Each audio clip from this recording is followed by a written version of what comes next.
Welcome to Spurs Vision TV. And good evening. Good evening to you, Jamie, and of course Yes. to our fans out there around the world.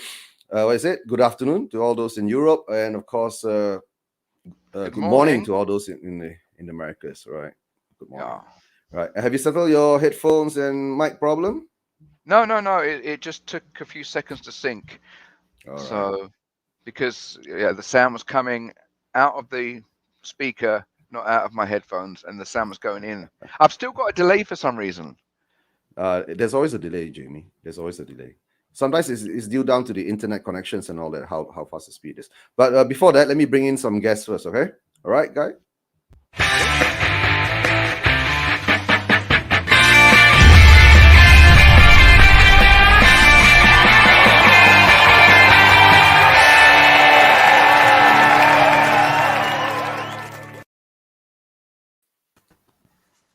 Hi, guys.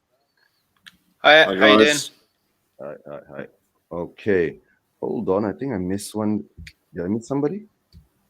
Yes. Okay. Hold on. All right, Scott. Can you Good hear morning, guys. All right. Okay. Morning. You're not dressed I yet. guess, for you guys. Morning. Jamie. All right. Nice. He's wearing his elk underwear. Don't do the box. No, it's Whenever you're ready, Scott. Okay, but okay, guys, welcome to the stream. This is our introductions of More Friends episode.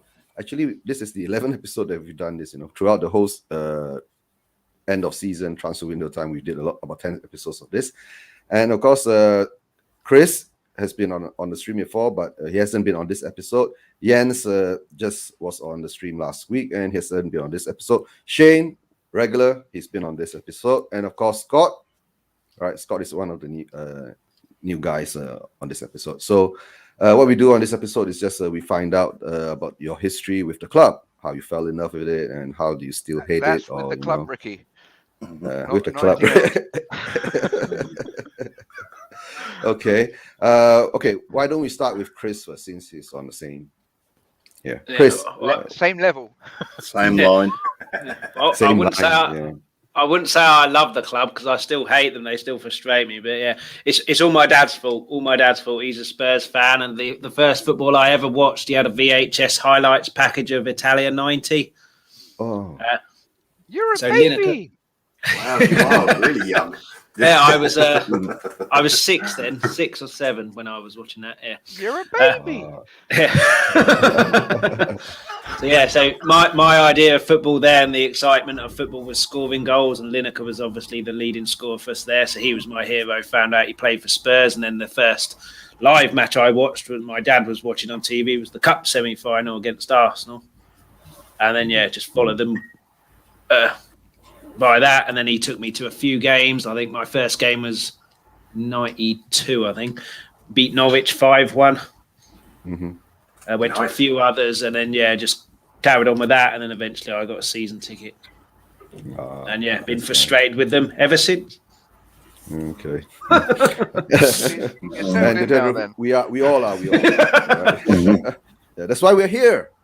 I guess the real, when I really got into them and full time, was when Klinsmann signed, because of from Italia '90, and then watching USA '94, and he scored that goal against Poland, I think, in the quarters. It wasn't a bicycle kick; it was a kind of sideways scissor kick, and then he goes and signs for Tottenham. So that Arriving in the Beatles. What really started it. And I think Klinsmann is more or less, we can consider our only world-class signing that we ever had, right, in modern era. Apart from Hugo Lloris, okay? Hugo Lloris. And Vincent Janssen. Yeah. And Jensen. Vincent Jensen. Soldado. Soldado. Which Jensen are you talking about? David Kidd. Capital Radio. Oh, right, yeah, sorry. He's Canadian as well, so Canadian DJ that came to the UK. Canadian Radio DJ. 1. Yeah. All right. And Chris, nice to hear a story. And what about you, Jens? or Ricky?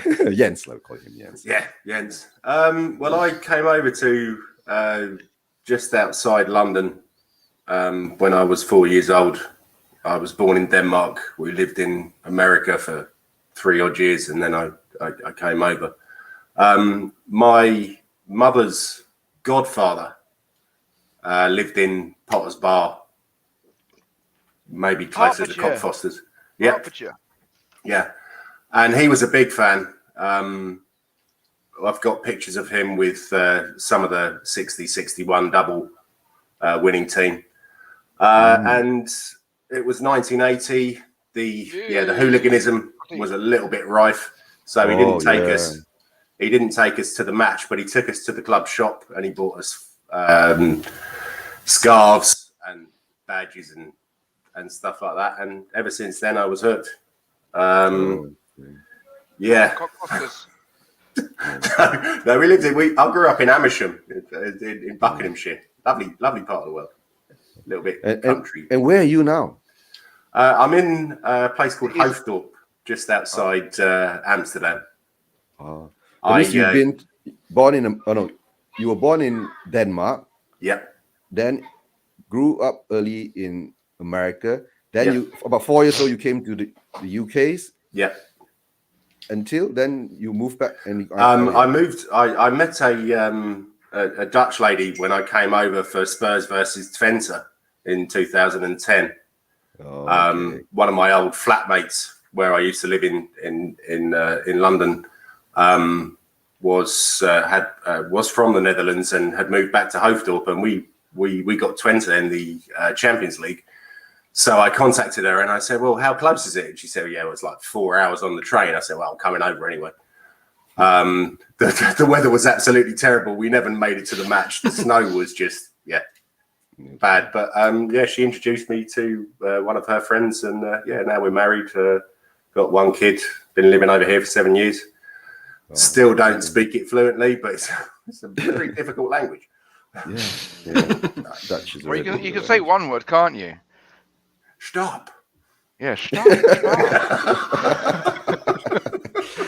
Oh, don't go there. It sounds Heineken. weird. Heineken. Sexy football. Yeah, Ricky. Jens, if you was a meal, that means you'd be an Americano with a Danish pastry and a bacon sarnie.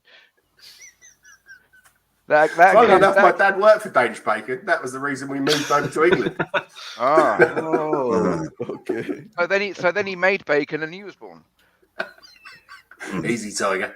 No, that's Frosties.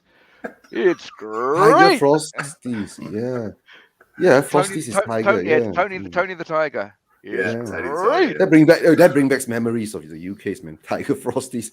And okay, Scott, and how did you fall into this? Mine's maybe a bit more complicated, but I guess obviously you can tell I wasn't born or raised in England at all. So when I was younger, I really liked the sport. I loved playing it, but I didn't know much about anything other than just playing it and having fun. My mom, being a Canadian mom who had a kid interested in the game, bought me a little kid's Man United jersey. So I wore that for a while. When I got to be about 13, I think, is when I kind of started to learn more about sports in general and found out, not just in football, but in other sports, like Man United was kind of a bandwagon team, not really who I wanted to support with. So I changed a lot of my allegiances of who I supported. And for this, I actually looked in the newspaper, looked at the table, started to try to figure out who I wanted to support, and it was kind of down to Spurs and Aston Villa. Back then, we didn't get I don't even know the first time I saw a game on TV, so I watched a lot of international games. And so for the next through a couple of years, I wasn't really a strong fan at all of any club. I just said I was a Spurs fan, which didn't mean much. Finally, watching some international games, I did choose Spurs. 1998, I actually went to my first and only game at White Hart Lane, 4-1 win against Everton with Chris Armstrong scoring a hat trick. So Probably one of the bigger Chris Armstrong fans of all Spurs fans. Just because of that, I thought he was pretty good. Then beyond that, again, just living in Canada, I watched a lot more international than I did Spurs. So I think it was probably more around 2010 when I really started becoming a strong Spurs fan, where we're actually starting to know the team. Before that, I probably knew 3-4 players at most in that time, kind of followed it, reading through the paper, looking at the table rather than actually seeing games, seeing the guys playing more in international than actually watching Spurs play. And then now in Canada, I think it was right around, I want to say 2013, we started to get a lot more games on the TV, so started to be able to start watching them. And then probably 3 years ago with the Zone, we got all the games now, so even stronger then. Well, the Canadians and the Americans, they get a better cable coverage than we do in the UK. And in the UK, you have to pay premium dollar for it. Yeah, that's what I've heard. Canada, it's great. Like we get, I know Brian Daigle's talked about it a lot, but with our system, it's like you go online. It's an online thing, but once you do, you get every single Premier League game. Last year we got all the Serie A games, but we don't get them anymore this year. We get championship games, all the Champions League games, and that's about, let's see, 150 Canadian a year. So I think it works out to like £85 a year. And you get all of those. Yeah. And then and you can pause the games, rewind the games. Like I can pause it live, rewind it. I can go back, watch it. I could watch our games right now if I wanted to. Go back and watch them now. So it's a really awesome service. We got something pretty similar over here down under. Yeah, we got a. No, I think because this is internet. How they. That's where it's got his TV for the down overseas market. You get what I'm saying? Overseas market is that if a cable provider gets it, they get it at the EPL, the Premier League as a whole. So they get all the matches to them. In the UK, I think your matches is because they are all tendered off, and into blocks. And each, like BBC will get mobile some. phone providers in the Philippines. And they're also not allowed to under one show. channel. They're not allowed to show games at 3:00 on Saturday in the United Kingdom. Whereas over here in the Netherlands, we get 2 or 3, I think. So yeah, that's nice. Also, even that means Holland. Even that means Chris is the one suffering whenever it comes to a TV. He wants to watch a live match on TV, right? Yeah. For the rest of us, it's easy because more or less that our cable provider. If you get English Premier League, the whole package is there. Every match is provided for. Yeah. But the benefit that I get is I do get to go to the games. Yeah, So, very true. Yes, yeah, that's Sometimes I go 2 or 3 times a season. So yeah. Would be more with that coach. Yeah, and you'll be going to the Chelsea game, right, Chris? Yeah, better win that. Yeah, I can't stand Chelsea. Hate them. Oh, and guys, I hate. go ahead, Shane. I was just going to say I hate Man City more than I hate Chelsea at the moment. At the moment, Yeah, at the moment, I just, not a big fan you guys of Man City at the forgotten moment. about Arsenal? I hate them as well, but the other two have just know. bought everything they've got and think they're That's big exactly clubs. right. Hate them. Yeah. Man City and That's Chelsea. exactly right. Man City and Chelsea have bought hatred. Arsenal earned hatred. And West Ham have disdain. They also have a problem with bubbles. Okay, guys. Actually, how many football clubs are there actually in London itself? You asked us 13? last week. 12 or 13? 12 or 13? Football clubs, as in the league, or In the whole league structure. Oh, yeah. Must be more than 13. That was just in I'll have to the work that one out for you. Championship and the Premiership, Premier League. Yeah. If you say just Championship and the Premier League, there's 13. Well, what's there? 40 in the Championship? 20 teams? 20 teams, yeah. So it's 20 teams. I think it's so there's 24 gotta in the be- Championship. Maybe 24 the championship. people watching 24, can yeah. guess.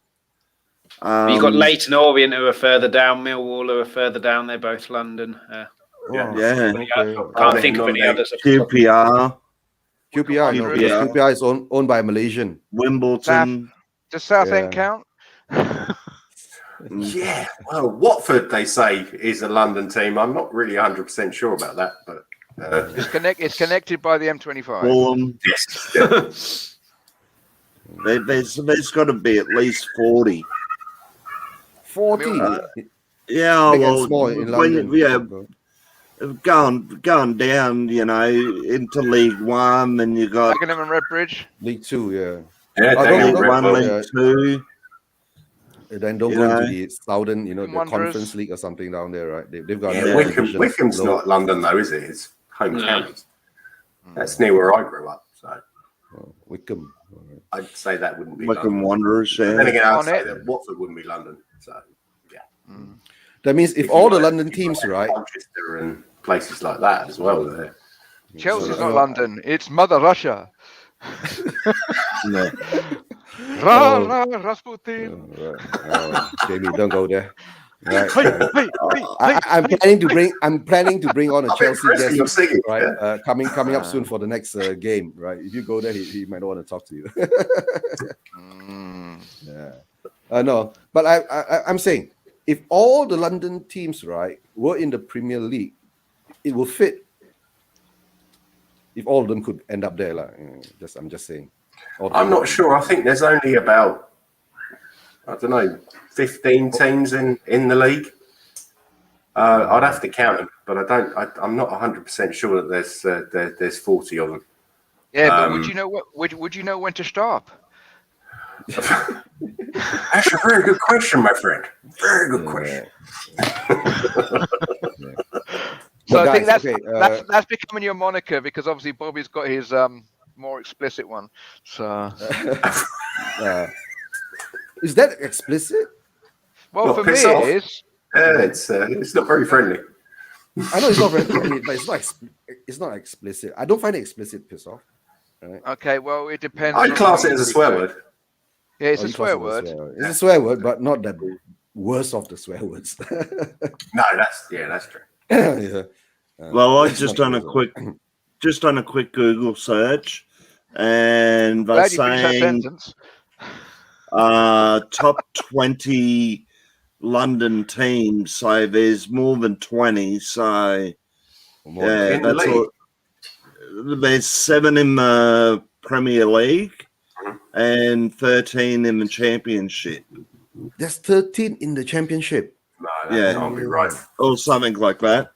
Maybe that's historically, not actually Mm. currently. That's I wouldn't say that's right. I don't think there's 13 Guys, London teams in the championship. We'll do an investigation into that, right? And maybe we'll talk about it in another show. But That's okay, right. I'll do the research. Yeah, we'll do the research. Yeah, guys, right? Transfer window closed. Any comments? Scott, let's go to Scott. Comments on the transfer window. No, I don't. I feel pretty much the same. It's pretty underwhelmed by it. Disappointed. We don't have any creative midfielder. Disappointed we don't have a striker. I don't think anything's really changed. With time, I haven't heard anything. Maybe somebody else has that I've missed, but I haven't heard anything that kind of makes it make sense why we didn't bring somebody in.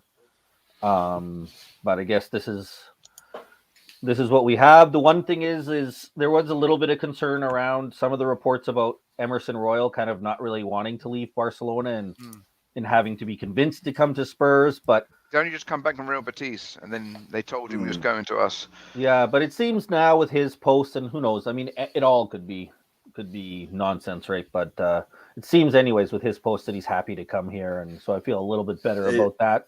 That those concerns have been a little bit, taken away from me. But yeah, same thing. I don't know what we're gonna do in attack when Kane and Son are injured, or if they're having a down game. It doesn't really look like we have much option. Okay. And Yeah, okay, just we're hold on, winning guys. through. Let me bring on one more guest.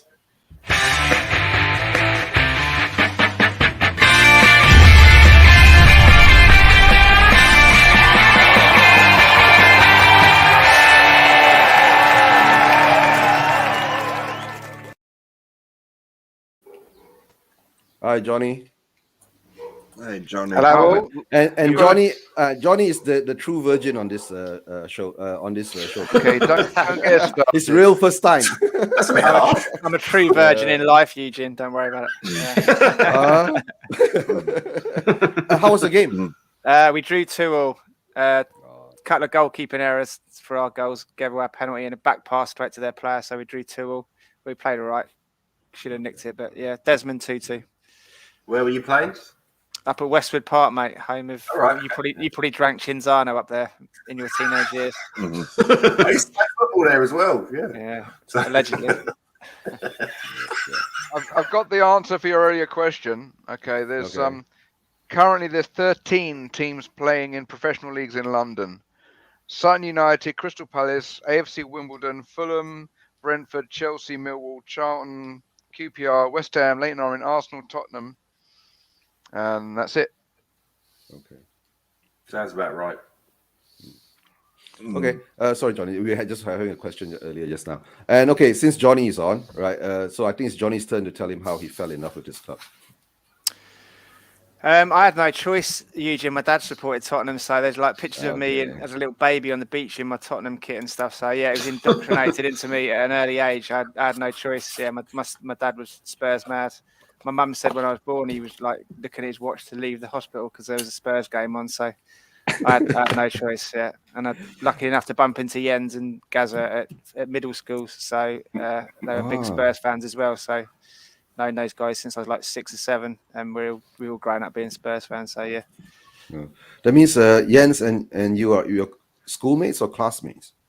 Yeah, our school had this random thing, didn't they, Jens, where they'd have two year groups in the same class. Yeah, it was weird. So Jens is a year older than me, but our school had 2 age groups in the same class. Mrs. Seiler. Lovely. That's it, yeah. Mrs. Seiler. Oh, that's good. That's good. And of course, we were asking. I was talking to Scott. Was saying about how he felt about the transfer window, and Shane, are you there or not? I'll pass it to you. Yeah, I'm here. All right, Shane, how do you feel about the transfer window? And hadn't been online for quite some time, right? So haven't seen him for some time. Yeah. Shane. Yeah. So how do you feel? I think it was an average window. I think that Paratici or Paratici had some influence. We got a lot of a deadwood out, or a lot of, I think, 15 or 16 players left the club, which is good. But I think it was average. We only got 5 players, so we didn't address the backup striker, the cam, and maybe a right back, not a right, a left-sided centre back.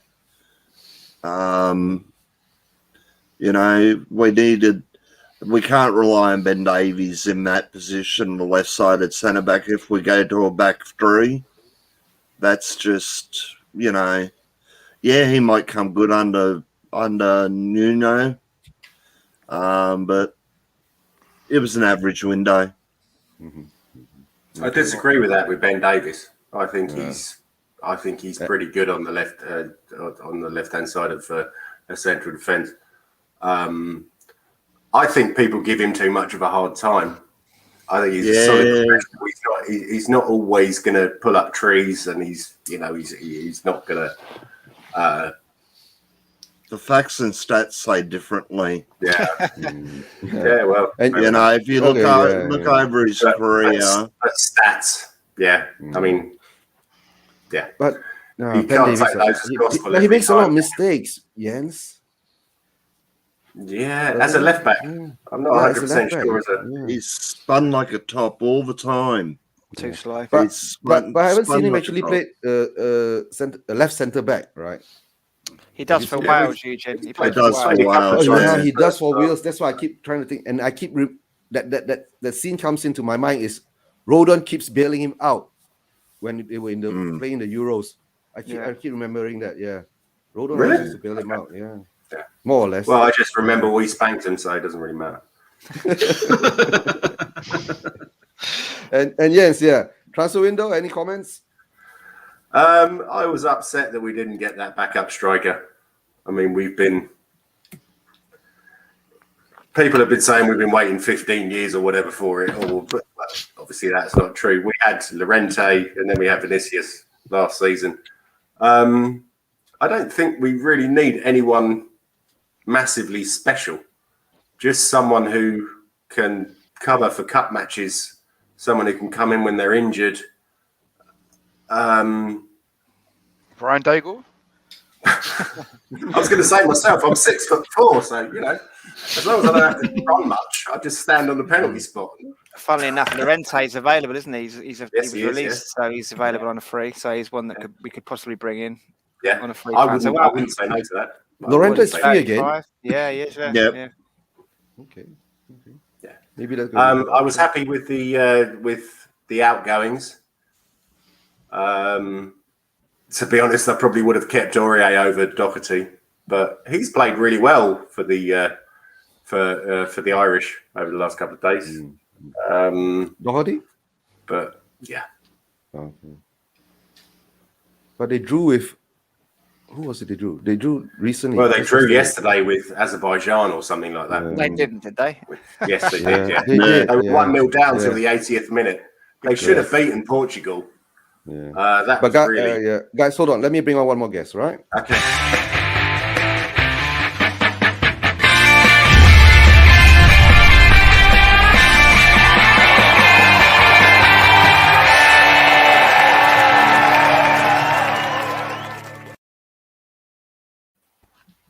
Okay, this I have to do. Jamie, meet Jamie. Hello, Jamie. Jamie, this is my co-host, Jamie. Hi, buddy. You right? This is going to be fun.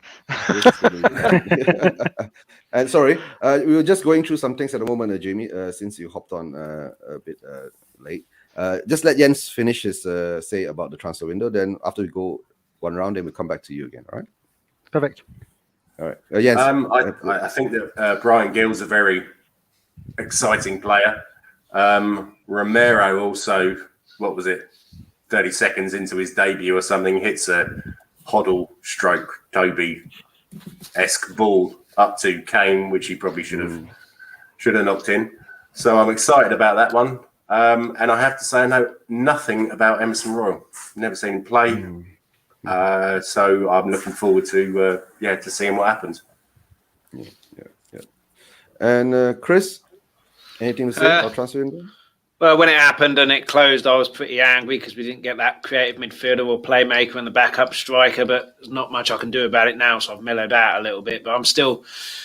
Heel looks really good, but my worry is who's going to get the ball to him. We don't have that person in the midfield to get the ball to him, spray 50-yard passes. Can't rely on like Romero and defenders to do Toby-esque passes all the time. And against better teams, I'm slightly worried we haven't got that player again because keeping hold of the ball seems to be a problem sometimes. And against better teams, you have to do that. And the backup striker, like everyone has mentioned.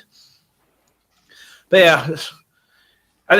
Aurier going for free annoyed me a little bit, not because he's gone, but being that Levy never let people go because he wanted the exact money that he paid for them. And then he ends up letting someone go and losing all that money that he could have possibly got.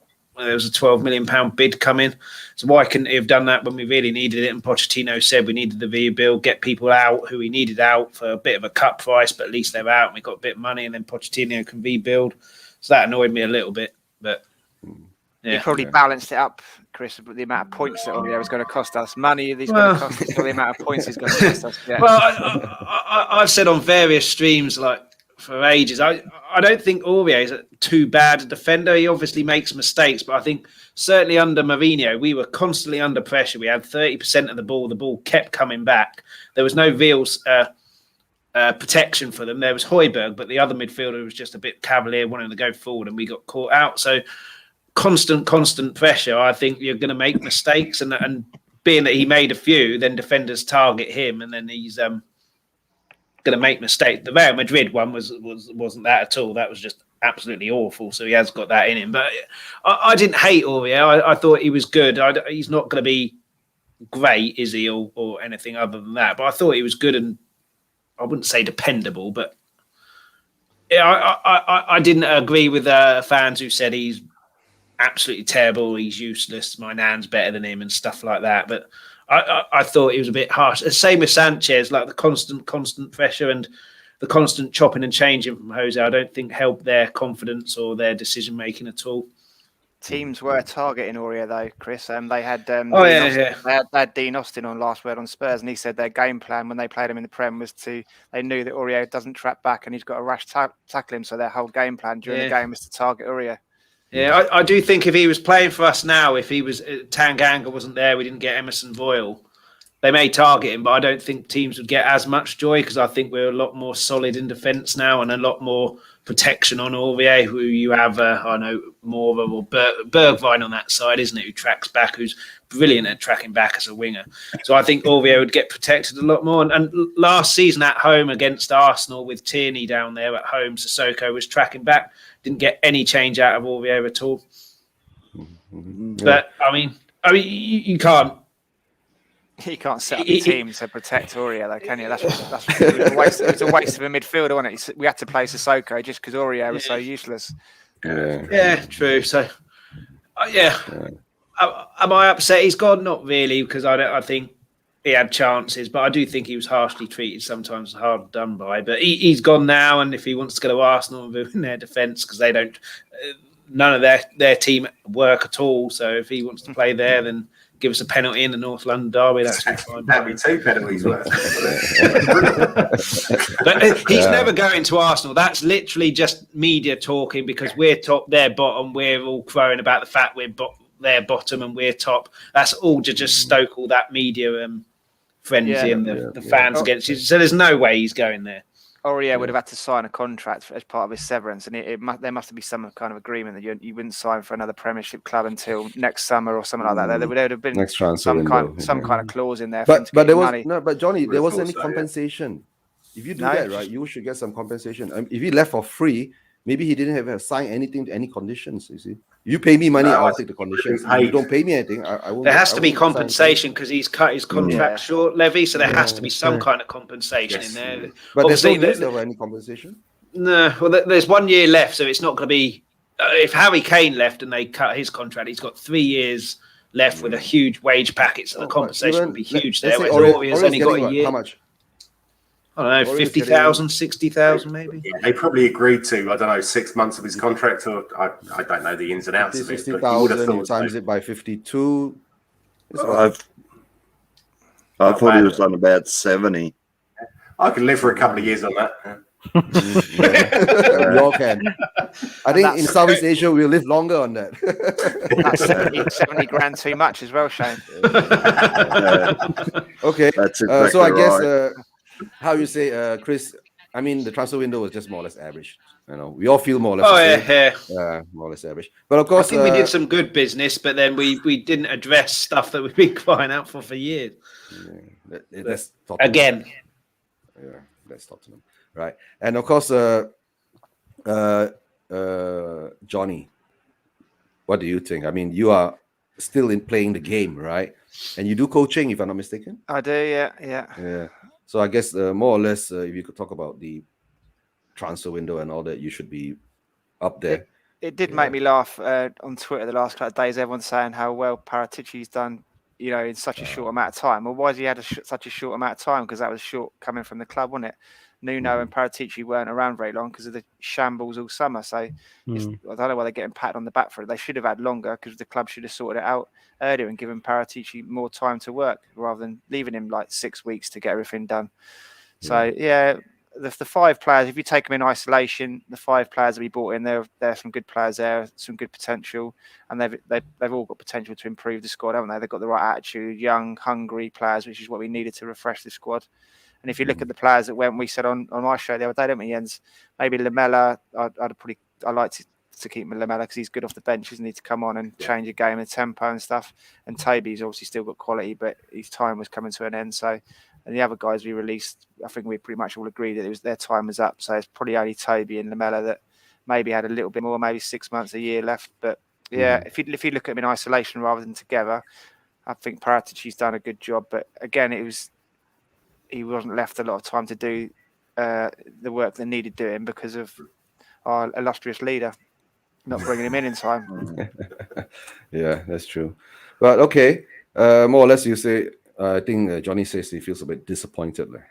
Are you? No, because I think Oh, you just Brian, feel like I think Brian. We could have done more, but I think Brian Gill's a player. I really like the look of him. Pape Matissai, he looks really good actually.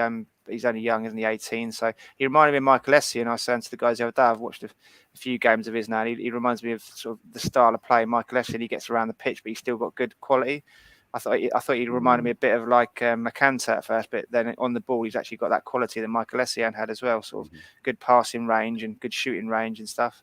Romero, I like the look of Romero as well. So yeah, and Galini, good backup. Obviously, I think the plan is to bring him in slowly until Hugo goes next year. It's his 10th year, isn't it, Hugo? So it's not a bad plan to bring in a young, hungry goalkeeper to take over, blood him in the Premiership, get him a few games and stuff. So yeah, I'm not 5 or 6 out of 10, I'd say. But I think Paratici would have got more done if we'd have had more time, but he wasn't left enough time, was he? Okay, yeah, that's true. And the timing is one thing, manager also came in like how many days after the transfer window? I mean, after Jose left and all that, right? Or was it after transfer window? 70 days after the transfer window. 70 days. Yeah. And that's crazy. But okay, come back to Jamie, from Talking Tottenham TV, not you, Jamie, not from Spurs. Jamie, usually that's how we start this introducing friends. Is the first part is that how did you fall in love with our club? I was beaten into it by my family. Beaten? Yeah, all my family is Spurs except my sister. She's a West Ham, and it was literally like. How did she get away? Well, she's only West Ham because of her partner's West Ham, so that's why. Oh, okay. So, but no, I probably would have supported someone else, but no, I was chucked into it, and it's been stressful ever since. So thanks, guys. I've been supporting since.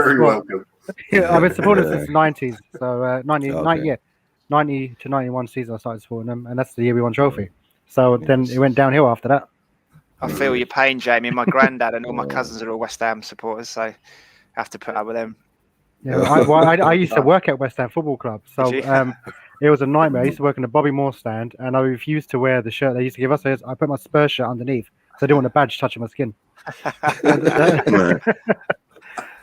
Sad fun time. Classic. Yeah, that's classic. That's true, Shane. Yeah, and okay, Jamie, transfer window. Any thoughts? Oh, it's been amazing, isn't it? Like, signed all the players that we wanted. No, I would say probably about 6 out of 10. We're missing that creative midfielder. We still need to replace Eriksen, and he's not been put into the roster this year, has he, for Inter?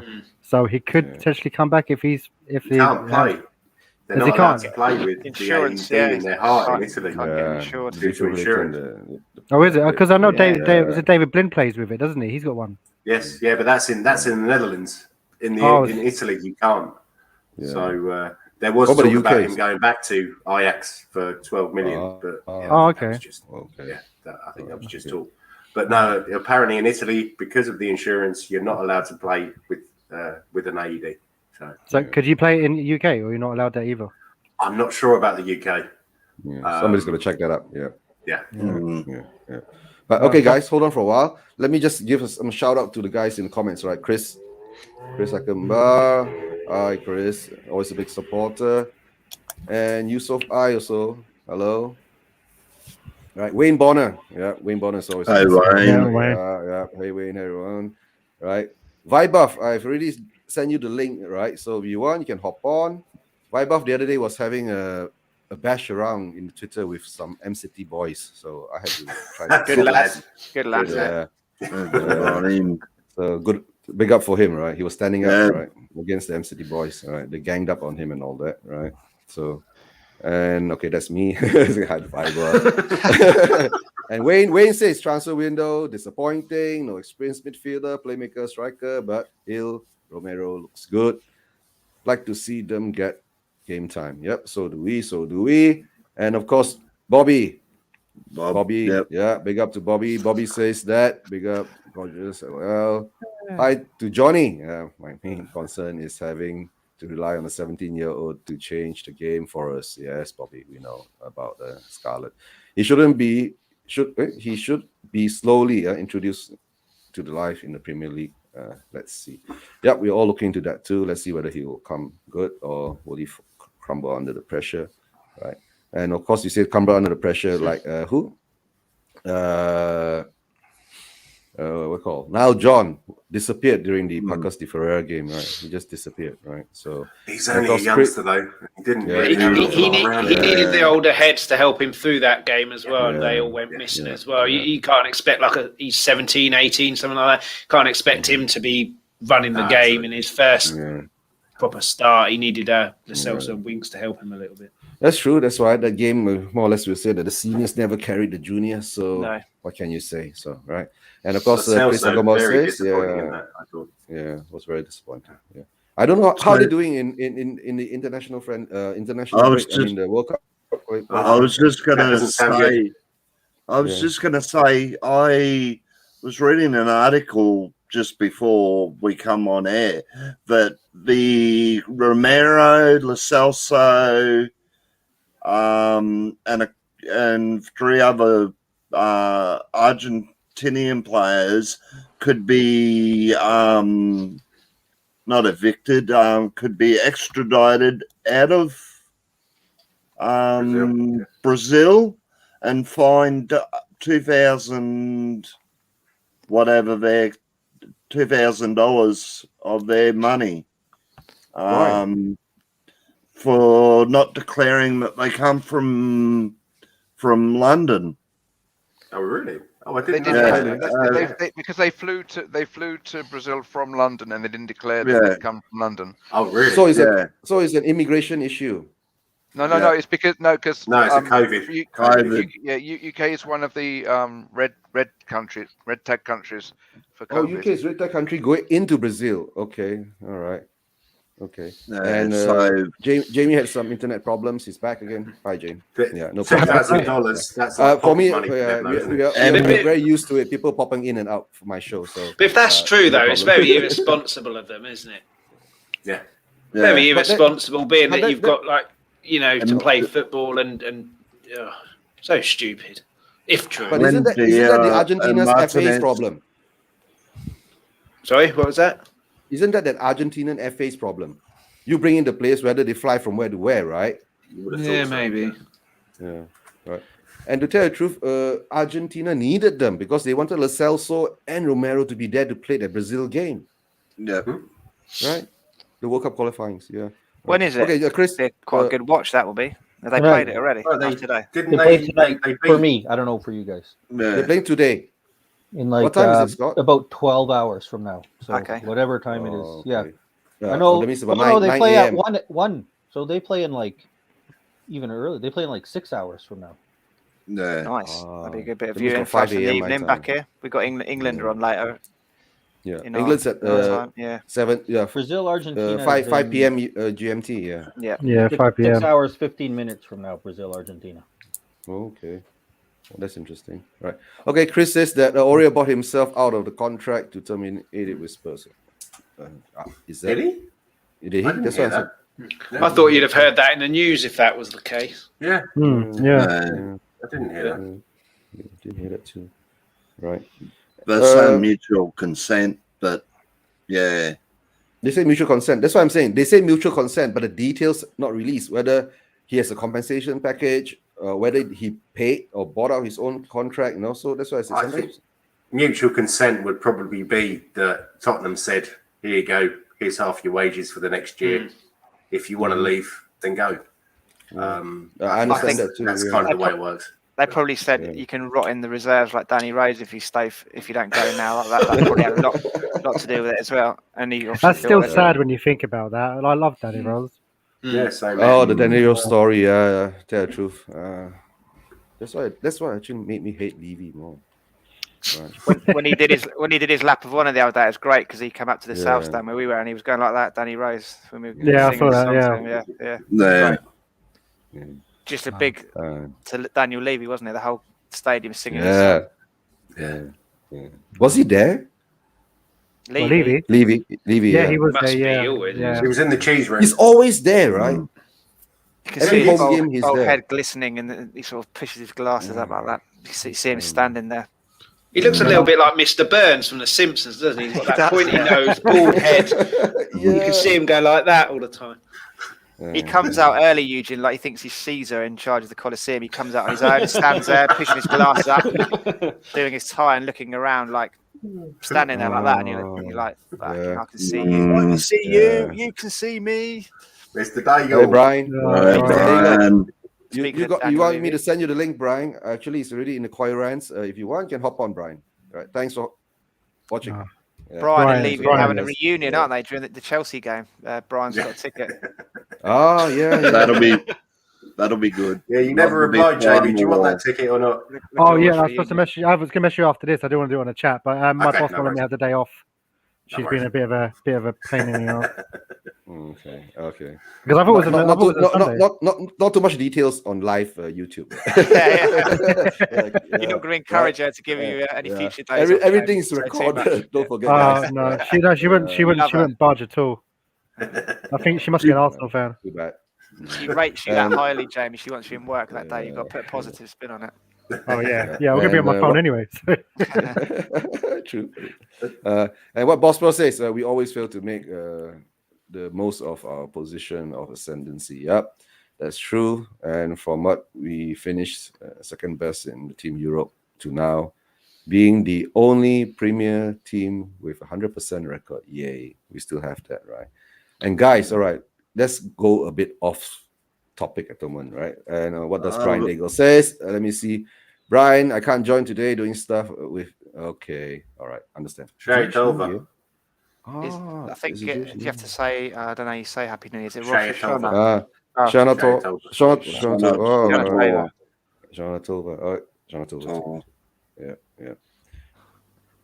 Did we all see the women's game?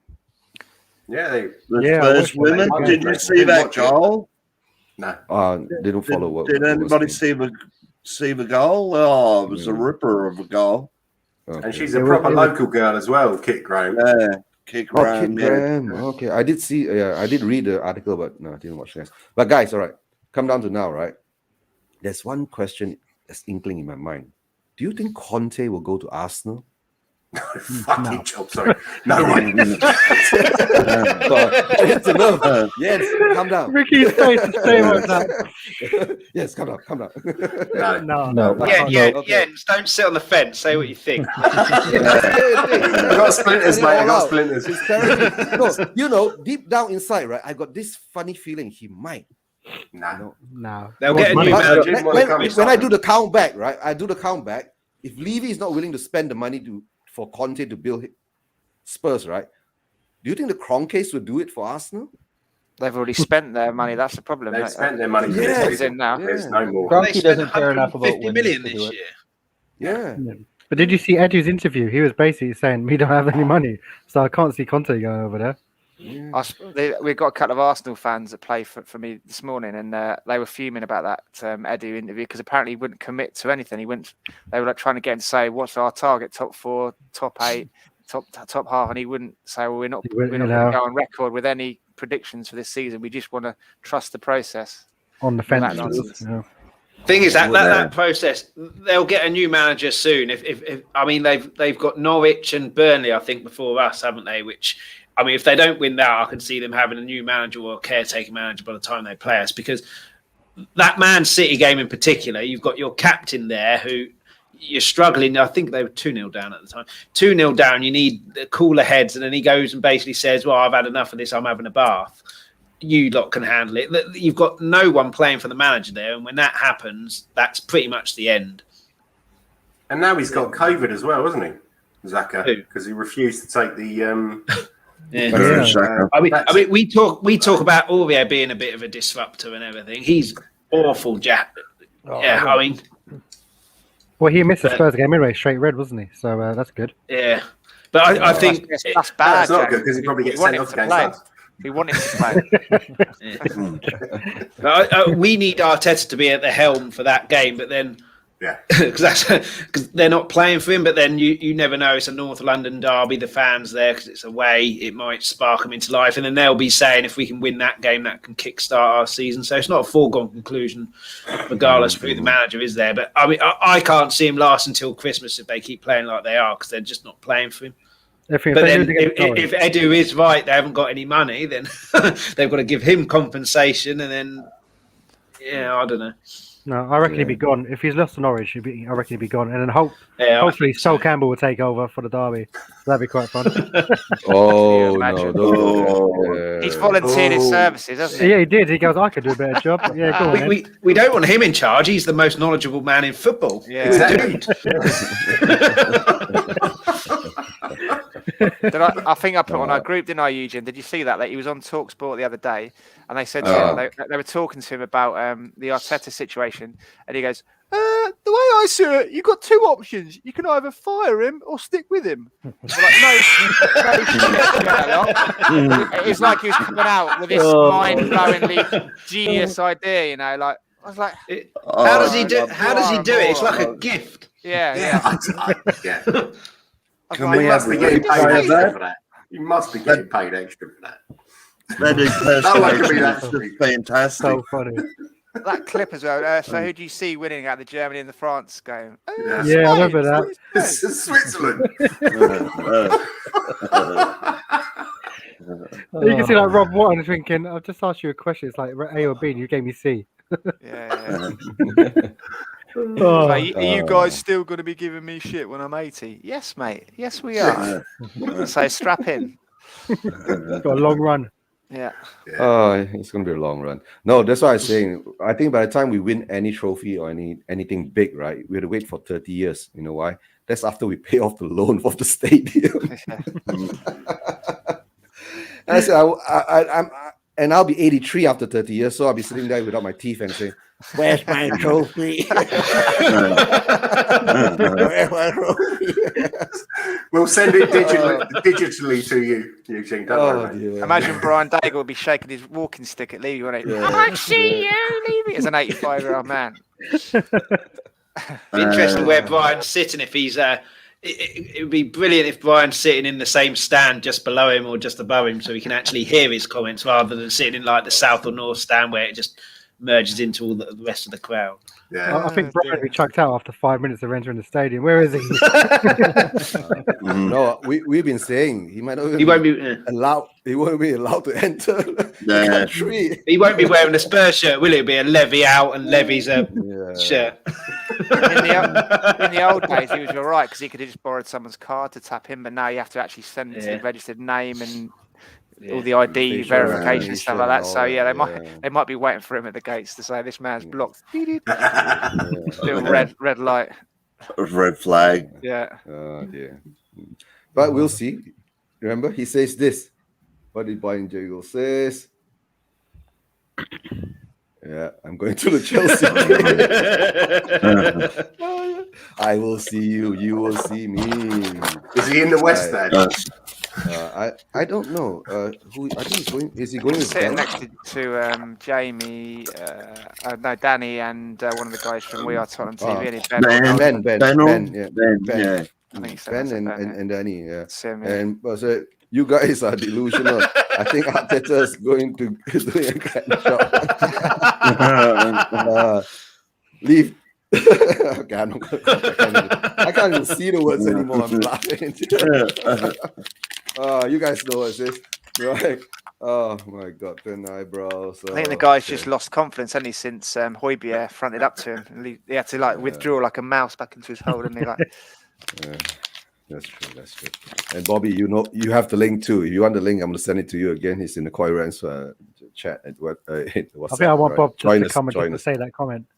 Yeah, Bob, Jamie wants you to come up just to say that comment. Bob, piss off, Bob. Guys.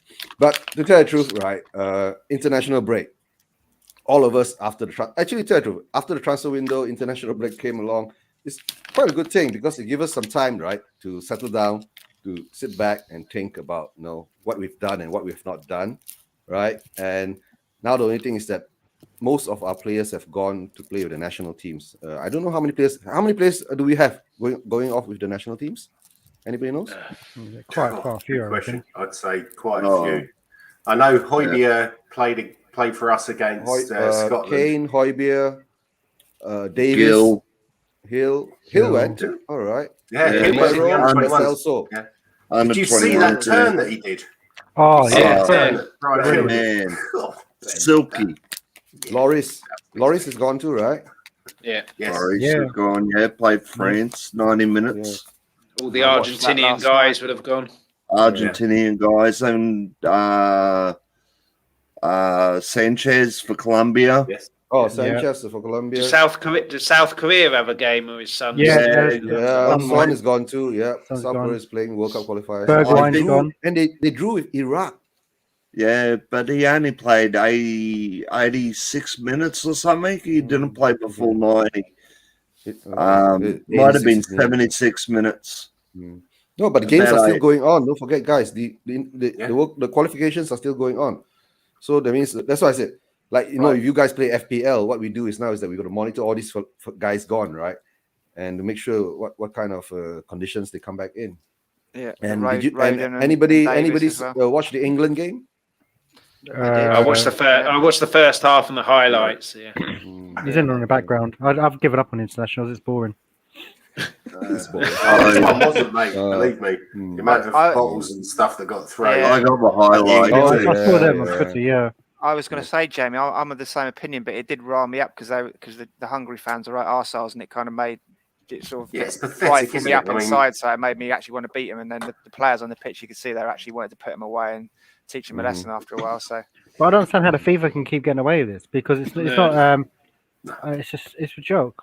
I just don't understand it. Massive. What I don't understand, it's all UEFA regulations because they've been banned by UEFA. But surely FIFA look at that and go, well, they haven't been banned because UEFA have got a conspiracy against them. They've done something wrong. And then how they can be surprised that this happened when they've already been banned by a federation already. And I mean, the punishments have got to be stronger.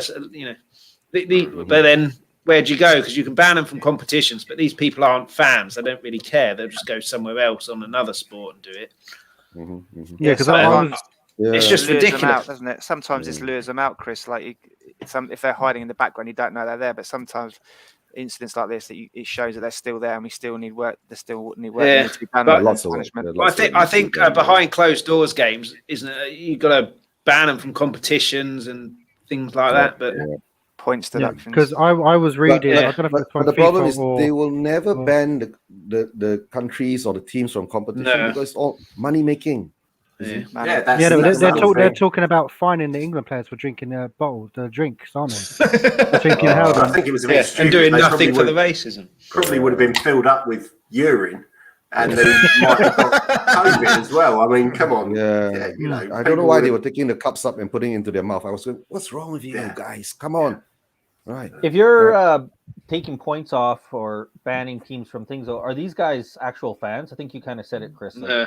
Like, Yeah, are they, I don't like, think do they they are, care? are they? Or how many of them are just there to go cause trouble? How many of them are Yeah. there to just because there's an event, right? That's some of the Yeah. problem with these Yeah, things I is think that- that's the issue with doing all of that. You're punishing the team and not sorting out the problem because they'll just go somewhere else. But Yeah, the hooligans just use the event as an Yeah. opportunity to meet and Yeah. fight them. Yeah. It's not. They're not Maybe- actually but I think fans. maybe it'd put more pressure on the countries or the federations themselves to stop them more, because I think one of the issues with Hungary is I don't think that the country is against them, right? Like, I'm not an expert, Oh, yeah, but I think yeah, in yeah. Hungary, like the Yeah, government there kind of supports a lot of the stuff that they're doing, don't Yes. they? Like Yeah. those ideas. So Yeah. so it's hard enough you see in the UK, where I would say whatever you think about the government, I don't think they promote the people who are being racist online or the people who are being racist at the stadium, right?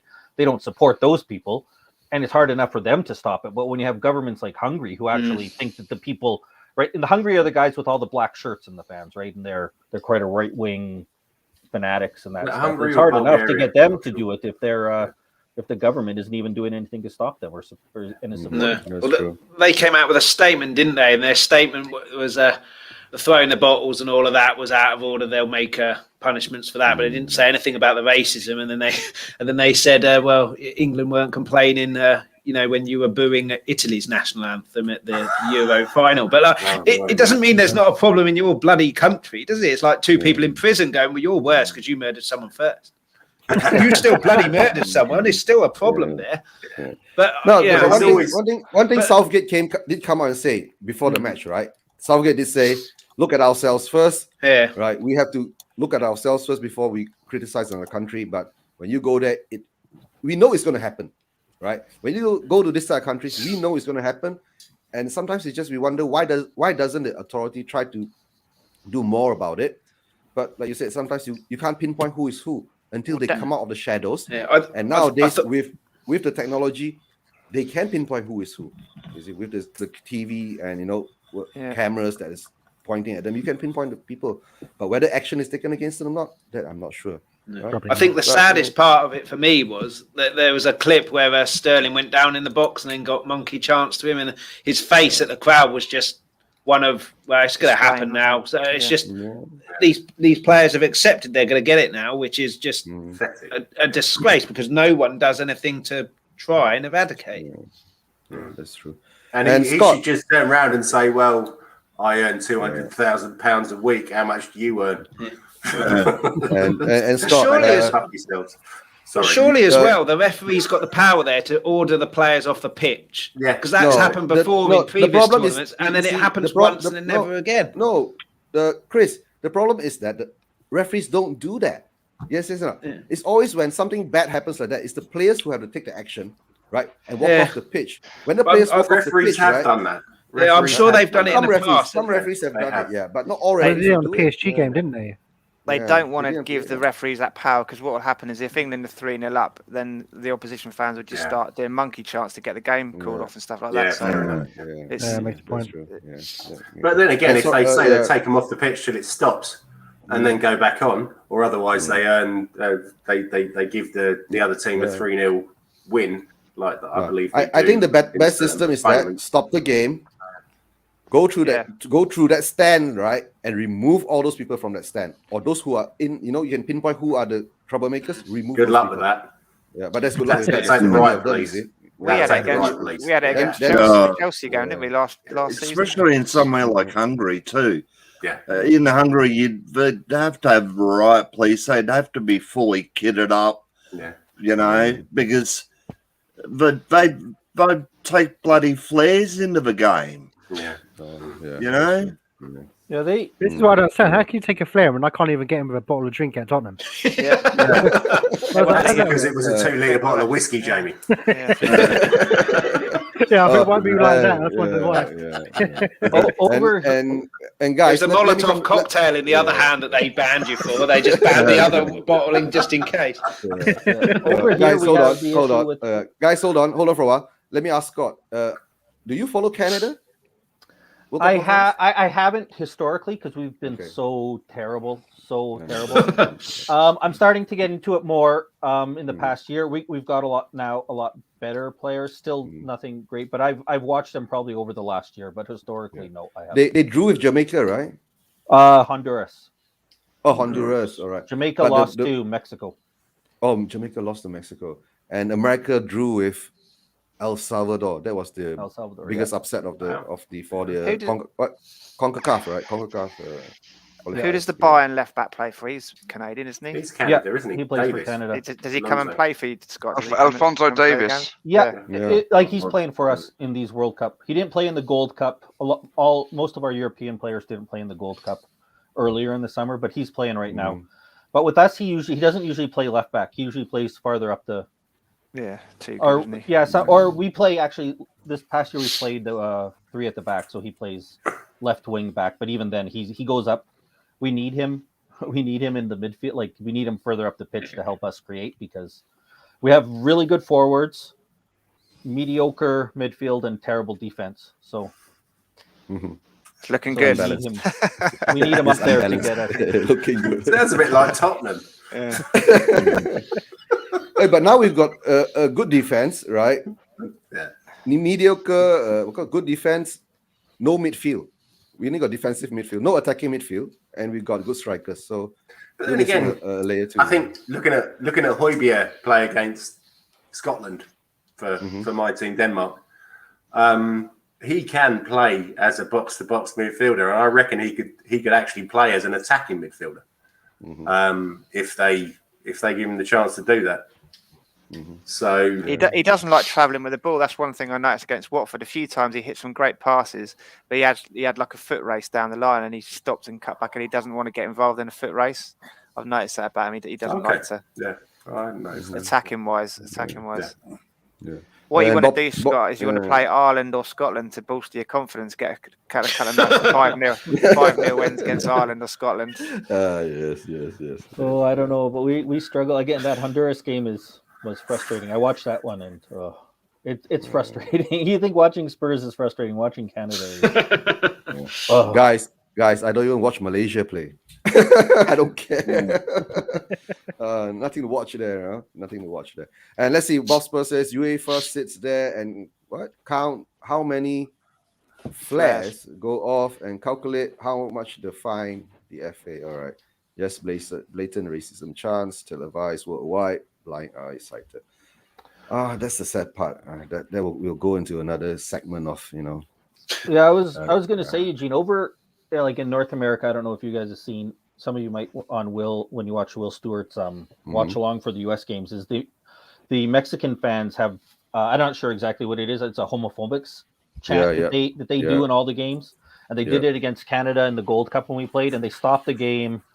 I think that game was stopped for about 10 to 15 minutes. The players didn't leave the pitch, but they stopped the game. But the problem is they do it the very next game, right? So it stops. I think it's, from what I have seen, it's usually more in the U.S. games, but they stopped doing it after the first time, but they do it every single game. So I guess maybe stopping the game might get them to stop it for that individual game, but they keep doing it, and it's like clearly it's the same chant over and over and over again each game, but they keep doing it every game. So I don't really know. Who are they aiming at? Who are they aiming at?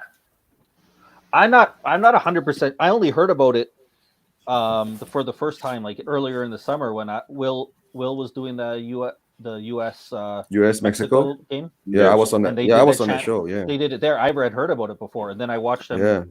Later, we played them, and they did the same homophobic chant. Again, I'm not exactly sure what it is. I've just heard that it's some, and they do it. I mean, I think because it's the same one every time, I think they do it to get a rise, right? They do it to be notice, to be jerks, because I can't imagine it's so important to them that they need to make, like, it's a big. You can hear it, like you can hear the chant coming through when you're watching it on the on the TV. So it's a pretty big, loud, coordinated effort. So. And come on, the only thing is that when all these things happen nowadays, right, you can't escape it. You're not back in the 70s or the 60s, when there's no live television or audio isn't. You can't even hear the audio properly, right? Nowadays, everything is in HD, even the pictures, sound, right? You can hear everything, and everything's recorded. I don't understand. I mean, I'm not saying don't understand, but people are still doing it. So, that's how we're gonna stop it. I guess people themselves must learn how to stop it. I don't think it's ever going to go away, if I'm honest. Education. Yeah. No, education, but the problem is that the government must have curriculum in this type of for this type of situations, to teach the youngs from young, as you're brought up until you're an adult, right? There's in the proper environment that you understand these type of issues. But to tell the truth, the world doesn't look at that. You know why? Because number one, teachers are paid more or less the lowest paid profession in the world, correct? But the education of our young is in their hands. It's the most important thing in the world. They should be paid the most in the world to teach the correct things, right? But no. Oh, it's the same as nurses as well, and nurses, stuff like that. It's just, they're the people we expect to save our lives, and we pay them absolute peanuts.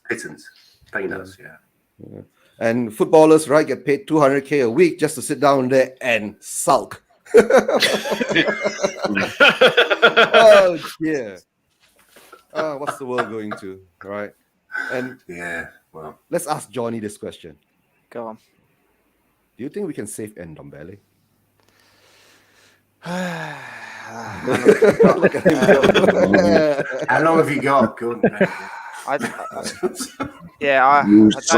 know. I've given up trying to solve that puzzle because talent-wise, he's got all the talent in the world. I tell you, I have got an answer for you because I did a coaching refresher course the other day with the FA, and I made a note to talk to you guys about Ndombele. They said the 4 things to look for when you're assessing a player, and this was basically at youth football. So you got talent. He's got all the talent in the world, hasn't he? Heart. Has he got any heart? Desire. Has he got desire? And commitment. He hasn't got commitment. He's got 1 out of the 4, hasn't he? He's got talent, but he hasn't got heart. He hasn't got desire, and he hasn't got commitment. So he's not gonna be a top player because he's only got 1 of those 4 attributes. If you look at someone like Ronaldo or Messi, they've got all 4, haven't they? He did though when Mourinho called him out and said he was awful. I think after the Burnley game, he did manage to get himself back in. So yeah. I think he has got some of those, but that seems to have gone missing again. And Dan Yidkid was saying on to me on Friday that he thinks Aurier and Sissoko go, and it's kind of like, or he hopes it's kind of like when you're at school and the kid just talks to the same kid. They move the kids or separate the kids, and then the one who's being distracted then knuckles down because he hasn't got his buddies there to distract him anymore. Yeah. So I hope that's the case. But yeah, but he's got to have some kind of fight and some kind of heart, I'd say, because otherwise he could have just completely gone nosedived after Mourinho said that, and he wouldn't have forced his way back in. But maybe it's just he did that, thought he'll get back in, and it's not gone right again, and he's gone, I can't be bothered now. The worrying thing is if Aurier signs for a club in London, he's still got Aurier and Sissoko around, so he's still going to be socialising him and eating with them and hanging around them outside. Do you think they're bad? Do you think they're bad influences? I just think that Sissoko. Tanguy has just. I think Sissoko. He's just lazy. I wouldn't say that Sissoko. I mean, Gordon Bennett. Yeah, he's a model professional. He doesn't really have massive amount of skills. Well, obviously more than I do, but and Aurier as well. Someone said on one of the streams last year that he's got like hip problems, and that just affects the way he runs. And he looks languid when he runs, but he's still. So I don't know how much to believe in that. But Chris Waddle always looked like he was dead on his feet, didn't he? And then he'd suddenly come alive when he got the ball. And Tanguy's similar. Yeah. And that mullet. Yeah. What, Chris Waddle's or mine? No, Jamie's. Oh, which one? Which one? Oh, yeah, I guess it's me then. Yeah, great. Yeah. No. Bigger men than me have tried with Ndombele, though, Eugene, haven't they? Like, that's 4 managers that haven't fancied him now, if you include Ryan Mason, Pochettino, Mourinho, Ryan Mason, and Nuno, and all 4 of them haven't been able to get a tune out of him. So I think he's a broken piano. I've called him before. No one can get a tune out of him. I saw a stat that we've lost more with him on the pitch than we have. So that's interesting. That's quite interesting. Yeah. I think it's I don't think his discipline is great for us. I think the way we're playing now and our defences look so good is that he's got Højbjerg and Skip who don't really want to go forward. So there's that stability and security there. Whereas Winks, Celso and Ndombele all want to go forward and it leaves gaps. And certainly with Ndombele, I don't think he's got the discipline to just stay where Skip and Højbjerg will. So I'm not. So I think it's him, Lo Celso, Dele for that position, and at the moment it's Dele, and he's showing the commitment and the desire to try and improve and try and be important in the team. And I just don't see where he's going to fit in this season unless there's big injury problems. And it's more just because he's there and we need him rather than I choose him to be in. I think Cody, which is a shame, because like you say, Johnny, he's got all the talent in the world and he could be an absolute world beater.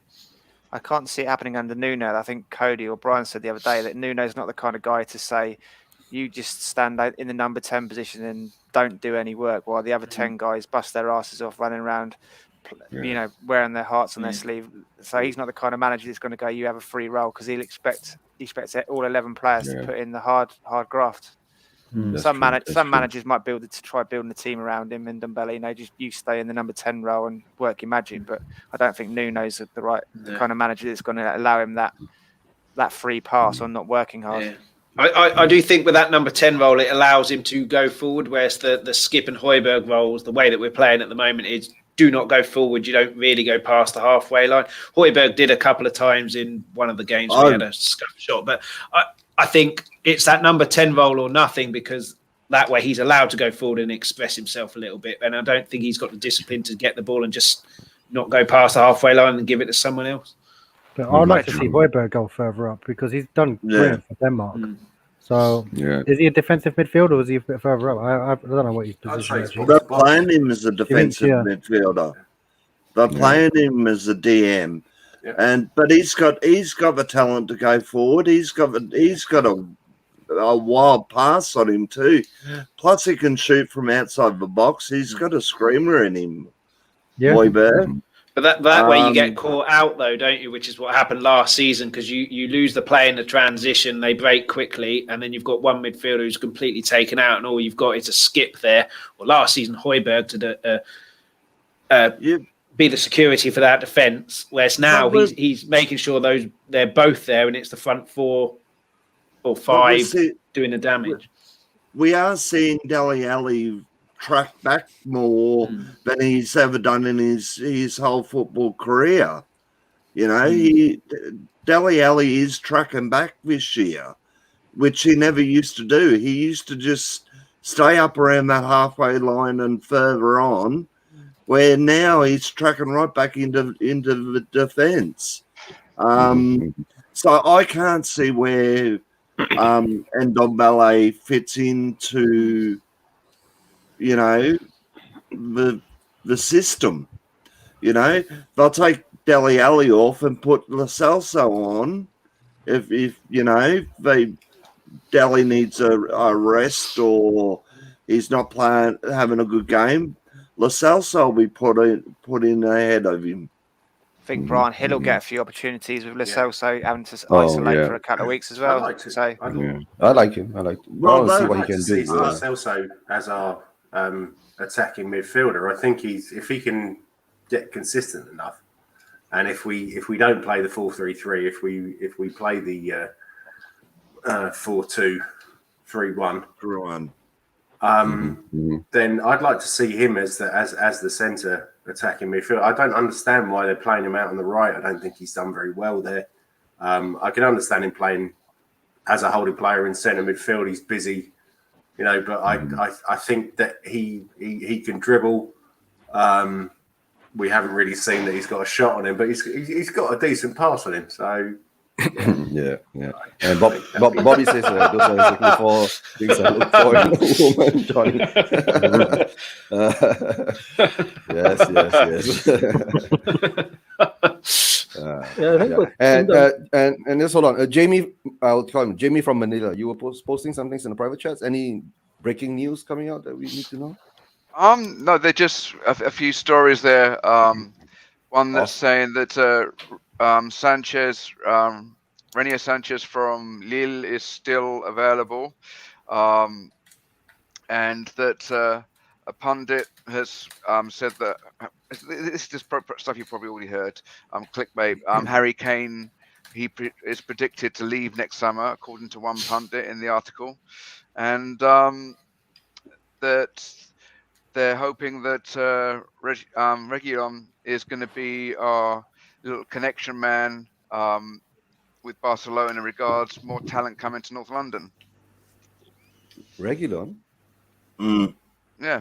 Spanish connections. He was in Sevilla. Don't you mean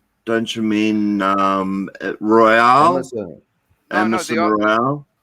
No. The article said Barcelona, so unless they made a mistake there, I don't know. But Emerson Royale come from Barcelona. Yeah. No, this is just literally what the article said. So this is okay on One Football. Yeah.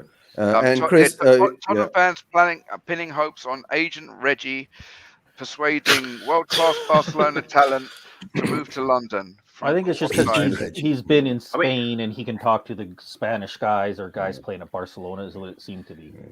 And they've got huge financial issues, haven't they, where people are being shipped out left, right, and centre now. It's sad looking at Barcelona now. It's not a team anymore, is it? It's been ripped apart. I don't think it's sad. I think they've been milking it for years. They overplayed. They overpaid for the transfer fees. Exactly. They overpay for the wages, and they had people up for years. And to tell you the truth, the Spanish teams, right, like Barcelona and Real Madrid, these are the teams who actually put the wages so far high up that we had to chase after it. Don't forget that we had to chase after it. The link with Barcelona apparently is that he seems to be mates with Emerson and was seen at a concert with him. So again, it's a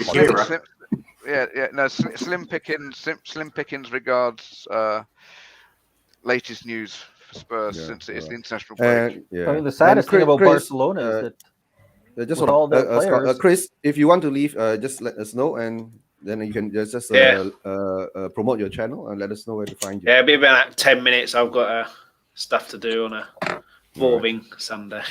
I'll give you a shout when I need to head off. All right, and sorry, Scott, go ahead. You got to put the Yorkshires on, Chris. Barcelona's bankrupt themselves, and they have all these players that they spent on him, but there's barely any players from them anymore that you'd even want to take at Spurs. You know, Messi's gone. Griezmann, as a player maybe, but as a person, he seems like a scumbag, and he's on way too many wages. Like you would think that if you had at least spent yourself into bankruptcy, you'd have a lot of desirable players, but man, there's not many there that you look at that you want to come. Well, I don't understand. I think you're looking at raiding the youth side, the younger players and all that. Yeah, right. The older players, you can't touch them. Their wages are like, you close your eyes. Barcelona players minimum 150 to 200K first team, right? So I don't think we'll pay that kind of wages to get them in from the first team, right? So, and sorry, Chris, you were saying. Well, I don't understand. You've got two teams there who are almost, for sake of example, £1 billion in debt. You've got one who's offloading all their top players, and the other who's bidding a world record for Mbappe. I don't know how they can get away with it. And I can't remember who said that they've boosted the wages up. I can't remember who said that literally 2 minutes ago. But how they're allowed to bid for Mbappe is unbelievable when you've got all this financial fair play. Everton's owner can't invest into the squad, even though he's got the money to do so. I've got a friend who's a Reading fan who says their chairman's in exactly the same boat because of financial fair play. You've got Man City who are still bidding £100 million on English players when they're under investigation. You've got Real Madrid trying to bid a world record when they've got more debt than most countries, and then you've got Barcelona who are in debt and then trying to sort that out by offloading players and wages. I just don't understand how they can get away with it. And we talked about with the racism and stuff, and UEFA don't do anything with anything that's an actual issue. Real Madrid are bailed out by the Spanish government all the time because it's good for tourism. So they'll sell a field which is probably worth £2,000 on the market for like 25 million. That's how they do it. The government just buy land off them and give them stupid amount of money just to bail them out all the time. So Real Madrid actually it means Royal Madrid, so it's the team of the royal family in Spain. So they bail them out all the time. It's a disgrace, that is, isn't it? Yeah. But I was told by a friend that the reason they're in so much debt is they take out loans based on what they'll win. So they take out £100 million loan and say, we'll win the Liga next season, that's 100 million. They obviously don't. And then they take out another loan for exactly the same thing. And it just goes up and up and up. But how they're allowed to bid for Mbappe is just... it just sends out a terrible message. It's immoral, isn't it? I think it's so immoral. No, I think the Mbappe bid was never going to happen because they don't have the money. It was just all a show. You get what I'm saying? It's all smoke and mirrors again. Daniel just Levy special, it's just to appease your fans. You get what I'm saying? We tried. We tried, right? We're linked to 200 players. We tried, right? And we still can't get a striker. We tried. But okay, guys, strikers. Do you think that the domestic transfer window hasn't closed? Should we go down to the championship and get a striker? Yes. Well, we said this last week. There's not really anyone specifically that's gonna fit. So it's a bit of a wild goose chase if you're going to pursue someone in the EFL. The player that I would have wanted from the EFL is now in the Premier League, which is Ivan Toney. Oh dear. I think mine would have That's been true. Armstrong from Blackburn, but then he went to Everton. No, There's one. Southampton. Southampton. There's one obvious target, which is Mitrovic, but I don't know. Are we still able to buy players from the Championship? Is it their window closed as well? Is it? Yeah. I think their window Check shuts on on the that. 12th or the 10th. But I don't know if So- we can bring anyone in, though. I don't know how it works. Yeah, Yeah, I don't know. Mitrovic would be ideal, wouldn't he, from Fulham? But I'd be but Johnny Mitrovic doesn't perform in the Premier League. Have you noticed? Which again we said Ev- last week. Yeah, we said that last week, right? Mitrovic every time whenever Fulham comes up, right, he goes missing. Then But whenever didn't he goes sign back a down 4-year the contract as well, didn't he? yeah, you're not mistaken. Just gives But him a every bigger time he goes transfer back into the fee, doesn't it? Championship, he becomes the top scorer. That's the weird thing about Mitrovic. I don't know, maybe he's hexed or cursed or somebody that he can't score in the Premier League. Or he's found his he level in the Premier League, in the EFL. He changed the tactics though, didn't he, Parker, last year? So he started off playing him, and he was scoring a few goals, and then they were shipping more goals. So he completely changed the formation to sort their defence out.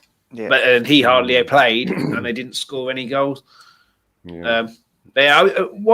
What got me is Rondon. He was free, and yeah, he's gone back to Benitez. But I didn't know that Everton were in for him until it was announced on the transfer show on Sky. But he'd have been superb for us. He's free. The issue with Mitrovic and anyone from the Championship now is that they'll cost money, and that relies on Mr. Burns to actually shell out. But there's I think Johnny mentioned Lorente free. I think I read Falcao's free. There's No, only no, strikers that are Falcao's gone. free. Falcao's gone to Rondon Rayo. and Rondon ain't going to get ahead of Calvert-Lewin on with the one striker up top. I don't know why we didn't get him at all. He's got Premiership experience. He's scored goals everywhere he's been. He'd have been superb for us, I think, as a kind of backup. And I don't know why we didn't get him. And the money issue there is he's a free agent as well, so it's not going to be astronomical wages, because if he demands that, he's not going anywhere. I just don't understand it at all. Hasn't he got a bit of an attitude problem though? Oh, has he? I seem to remember reading that he does, and I don't think that he'd want to come and play second fiddle. Oh, right. But yeah, as you said, if he's gone to Everton, he's not going to be starting ahead of Calvert-Lewin. So That's true. Or a Silasson. Yeah.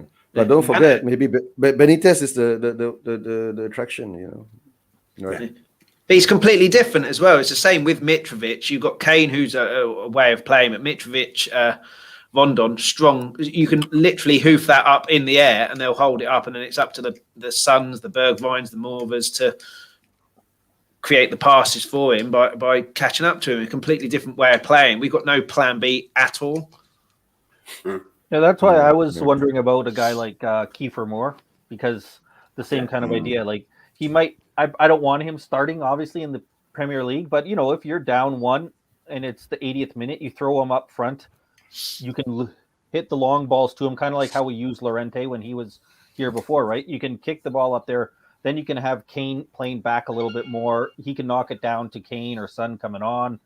If he's playing up there with Scarlett in the Conference League, again, you can kind of hit the ball up to him. He can do a lot of the hard work and let Scarlett play. So it's not ideal, but it's just, he gives you, like you said, Chris, a plan B. He gives you a different option that we don't really have right now. We don't have.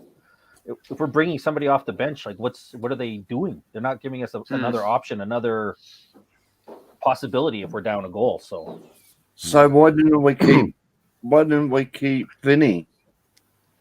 Oh, Vinny will cost us £34 million. That's why. That's why. I think And Bobby asked, what about McBurney from Sheffield United? McBurney. Anybody got any I experience? don't think did he even. I think he was mostly on the bench for them last season, wasn't he? Injured? Yeah. No, just on the bench. I don't think he was a starter. I would have said the guy from Cardiff, was it Kiefer Moore?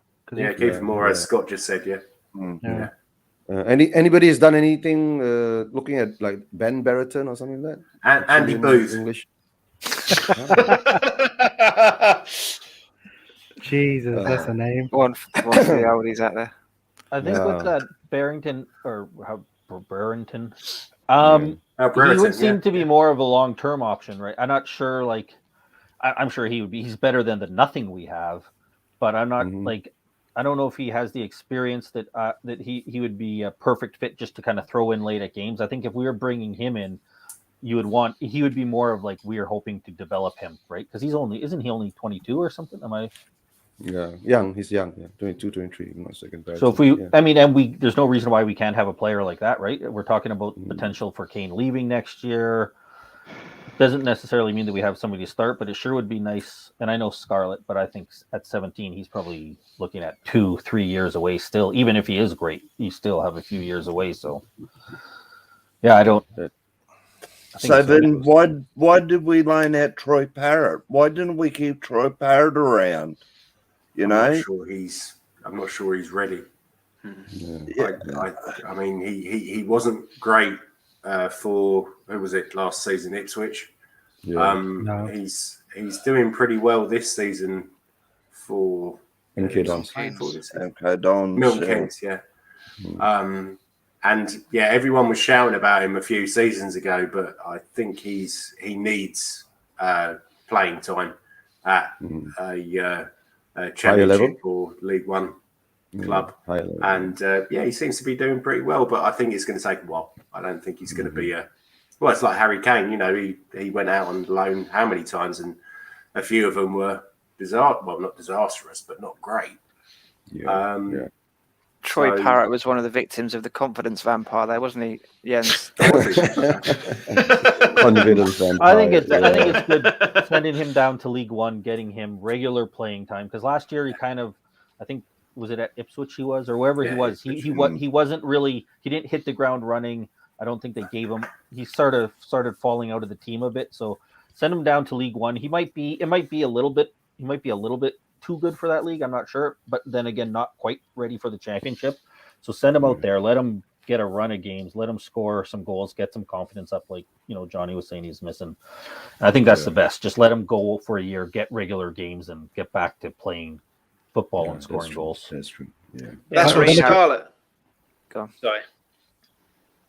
Go ahead. I don't know if you guys are watching the Wales game. Belarus. Oh, the Wales game. Scored twice in 3 minutes against Wales. Is Rodon playing? Did it come down Ben Davies? Rodon's not playing. No, because they say Rodon's not playing. Or he's playing? He's not playing. Okay. Hold on. Because the Wales game, right, is a depleted first team. That's what the page came out and said. Rodon is injured.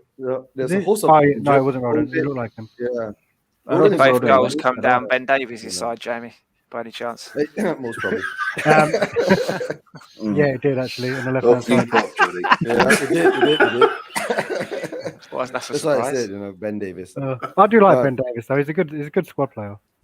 No, he's not.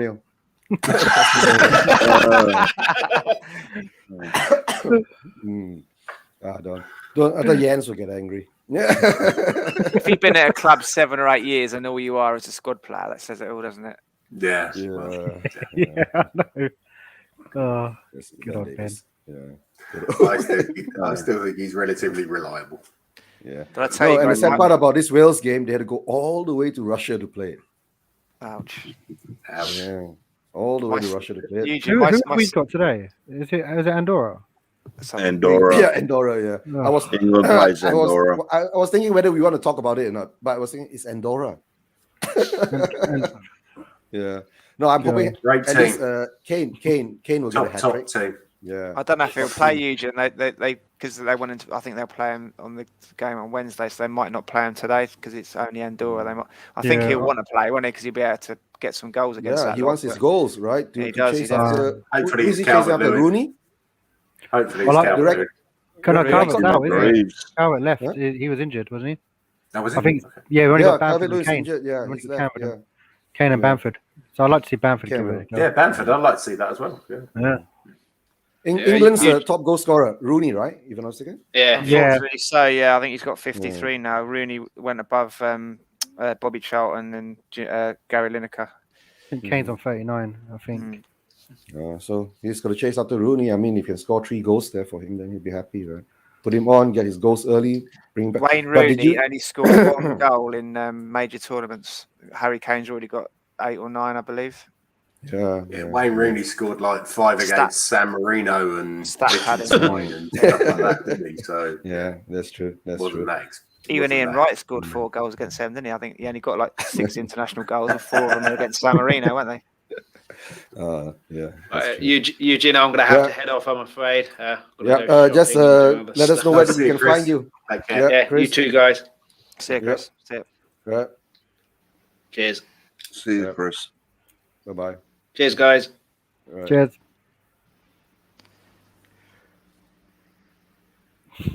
And he's still there. Yeah.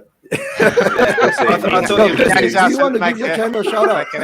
Oh, right, yeah. So Yeah, I thought you were maybe going to tell chuck us me shout out, but yeah. So Let's No, Talk Tottenham on YouTube and Apple, Spotify. So it's audio only plus live stream on YouTube. If you go to @LTalk Tottenham on Twitter, you'll find all the information there and links there. But yeah. Cheers, guys, and then I'll speak to you soon. All right. See you. And we're still top. We're still top. Yes, we're still top. Yeah. It was like All Moussa right. Sissoko. He was doing a second lap of honour there, wasn't he? Second lap of honour. Leaving in style. Do you know, Johnny? You should know, right? We Tottenham Spurs YouTubers, right? When we say goodbye, it's 15 minutes long. It's never short. Yeah. Never a goodbye in the Yeah, office, that's our culture. yeah. It's part of our DNA. Just get caught in another topic, don't you? And then 20 minutes later, you're still there. Yeah, because we want to make you proud. We want to make you proud. No, but I'm sure. But of course, apart from Scott and I'm not sure Shane is an England fan or not, and of course Jens is not an England fan. I'm sure the rest of you guys, if you watch the match, I am against on Hungary, behalf of my mother. You have to be, yeah, on behalf of your mum. But I mean, do you watch the game against Hungary where Kane literally missed the 4 easy goals, but you know the header that should have been saved went in. I was actually watching Denmark at the same time, so We can't really criticise Kane that saw much. my though. highlights. It's pre-season, isn't it? Yeah. Right. I don't it could mind be using- Switzerland now, yeah. If he ever misses a penalty for England, I'm like, at least he won't miss one for Spurs. Like, and those chances the other day, I was like, you missed them 4 for England, then you put 4 away against Palace at the weekend, please. Save them up for Tottenham. Yeah. Okay, Palace. let's come to the Palace game. Right, that's going to be end of this week, right? If I'm not mistaken. Saturday, half morning, 12. yeah. This coming Saturday. Saturday, 12:30. Yeah. I need you guys going. Away game? No, can't get tickets because you got only a one Hotspur, so you need to be a season ticket holder to get actual ticket. Johnny. Palace is a right bollock to get to, Eugene. It's a right nightmare on the tube and driving down there. It is a nightmare. Yeah, It's Brixton on the Victoria line and then a bus. Yes, there's no easy way of getting there, so a lot of people don't bother going. All right. Okay. Because of logistics. Yeah. All right. Okay. But okay, let's say now we already transfer windows closed. Right, guys, what kind of team do you expect Nuno to put up against Palace? Do you think he'll come out strong? I mean, is he going to maintain the same team that played against Watford? Let's say. To maintain momentum, I'd imagine you would do.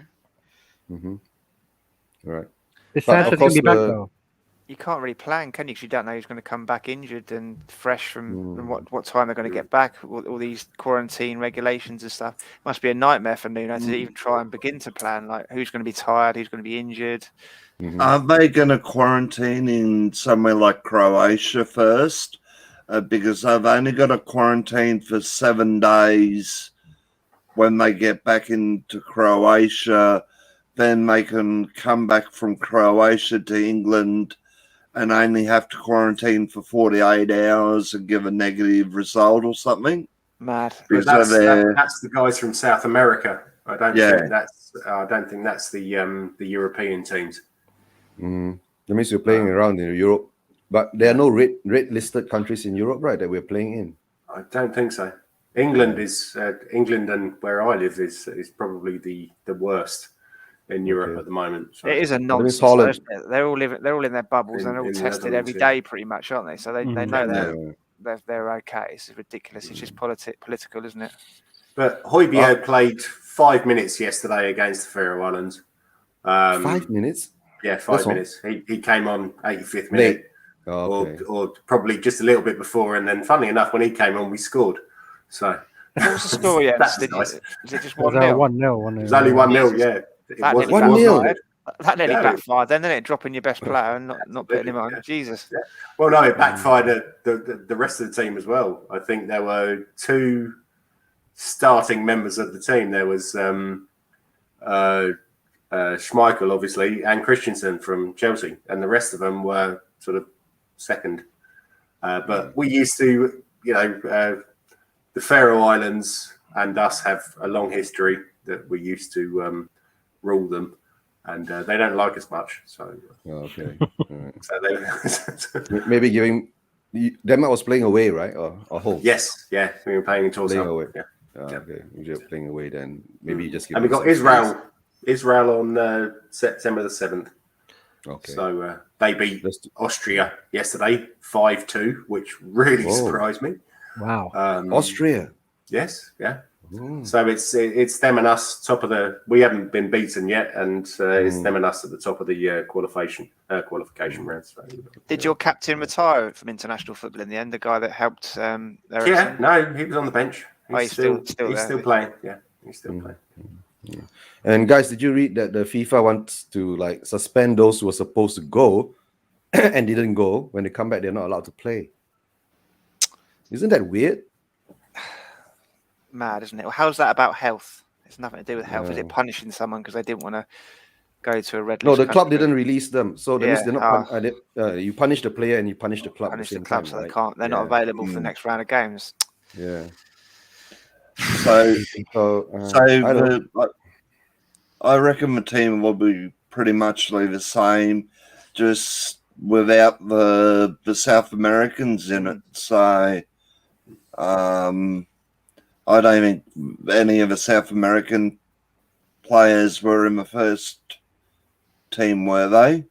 Yeah, no. On the bench, Sanchez, maybe. Also, no. Sanchez, yeah. Sanchez. Sanchez so, is not coming back from a red list country. No, that's what he's- they're saying. Isn't, Colombia is yeah. not red listed. isn't Bolivia red listed? Colombia. Yeah, but he played in yeah, Bolivia but Bolivia. yesterday. Oh, he played in Bolivia, but that one I or don't 2 days know. ago. Yeah, maybe the Bolivia. But I said COVID has caused a lot of confusion and on all these international matches and all that. But if you don't let the international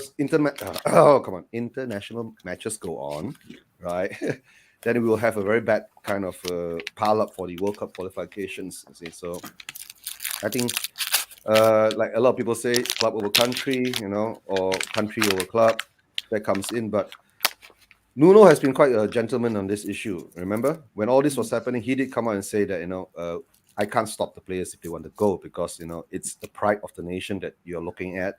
See, and you don't want to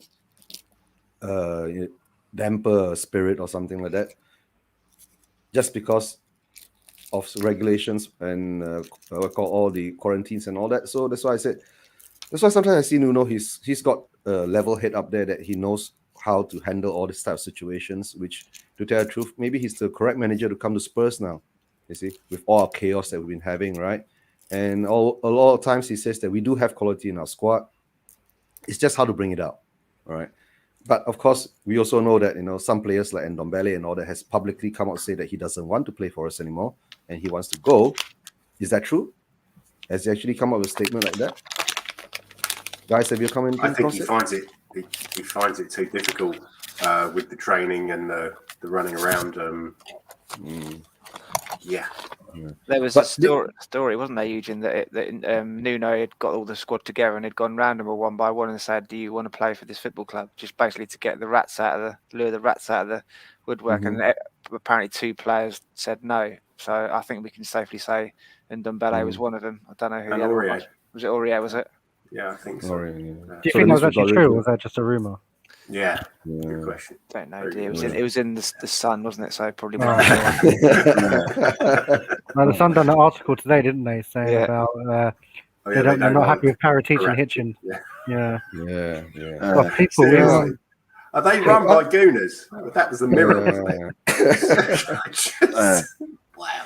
No, I've been Everyone- saying Paratici is the Jedi Master, right? Hitchin is not the part one, so he's following Yeah. everywhere and trying to learn all the tricks of the Jedi Master, right? Right. And then Calling the and then referee. when Paratici meets Levy, right, it's like the Jedi Master against the Sith Lord. Definitely is. Yeah. That's how somehow or another he convinced Levy to buy Romero, man. At least give him a thumbs up for that, right? So does that make No, he's not done yet. Okay, not done yet. No, I was gonna say does that make Levy Darth Vader? No, he's the Sith No, Lord. he's the Emperor. Have you Sith seen his Lord, face? Emperor Palpatine, yeah. No, Joe Lewis is Donna not Cullen is Palpatine. Darth Vader. Lewis is Palpatine. Lewis is Palpatine, right? And comes down. It's Levy is one of the Sith Lords, right? And it goes down that way, right? God, Star Wars analogy. Gotta love it. Hurricane Obi-Wan Kenobi. Harry Kane is not Obi-Wan Kenobi, right? Then who is Charlie Kane then? What's the guy called? Jar Jar Binks. Jar Jar Binks. Yeah. Yes. I was thinking about that. Yeah. But sometimes you must give credit to Jar Jar Binks, right? Yeah. He did help out sometimes. Most annoying character. But guys, coming back, right? Palace game. We do know that the players have gone off for internationals. By the time we come back, Nuno has to assess their fitness. The quarantine rules have to come in, right? In the end, do you think we'll still get a team that we want, or more or less to go there? I think if Sanchez comes back and he can play, then I think it'd be the exact same. If not, I reckon Tanganga will go centre back and Emerson Kid will start. Right. And Bob's for us. Do you guys like Paratici Hitchin double act by the pitch? Me personally think it looks like a tad over the top and embarrassing. Oh yeah, there's been some kind of. I like to see I like to see our management and our players show a bit of passion. So it's passion. Yeah. Passion. I love it. Love to see it. Paratici said in his interview the other day, and he said that that's part of the thing. They want to create that togetherness and everyone's pulling and fighting in the same direction. So that's part of that as well. I think they're part of the bubble with the players, aren't they? So they have to sit with them. They can't mix with the crowd and then go back to the players. And so that's one of the reasons they're sat down there. Johnny, just so long you don't bring Levy along, that's all. Levy's got a comfortable seat, Yeah. Right now. He's sitting all the way up there, right? Like you say, every time he comes out, he's like. Can you imagine if Levy was sat there as well? Jesus. Why do you think we have the Star Wars theme on when we walk out? It's Levy walking to his chair, isn't it? Bang, bang, bang, bang, bang, bang, bang, bang. I have arrived. Oh dear. I don't know. That would be fun. That'd be fun. Scott's back again. He dropped off. Internet problem, Scott? No, I hit the wrong button. Okay. I found the whole stream just myself. That's like Levy when he has people in front of his desk and he hits the wrong button. Like they drop through the floor. That's Mr. Burns. Drops through the floor. It's Jabba's palace, Levy's palace. Yeah, but let's say Palace game. How do you guys feel? I feel pretty good about it. You win 2-1. Okay, let's see. Jamie says Jamie from London. I said Jamie from London, right? Then there's Jamie from Manila. I'm from London. We make it like originally. Logistically, you're in Manila, all right? Right. So you think it's going to be a 2-1? Yeah, I reckon we're going to concede because Palace are one of those teams that we just can't seem to defend against. No, but there's one thing I haven't seen in the Spurs team in a long time is, we go down and we fight back. I really miss that part. Yeah, going down and fighting back, like going down 2-1, going down 1-0. Yeah, those were when the days, Martin Yole came in. We actually, stop. Yeah, gosh, give me a break, shaky football, man. But when Martin Yole came in, that sounded more like Jimmy Cagney. Oh, you dirty rat. You were saying, Jens, Martin Yole? Yeah, I think when Martin Yole came in, we actually.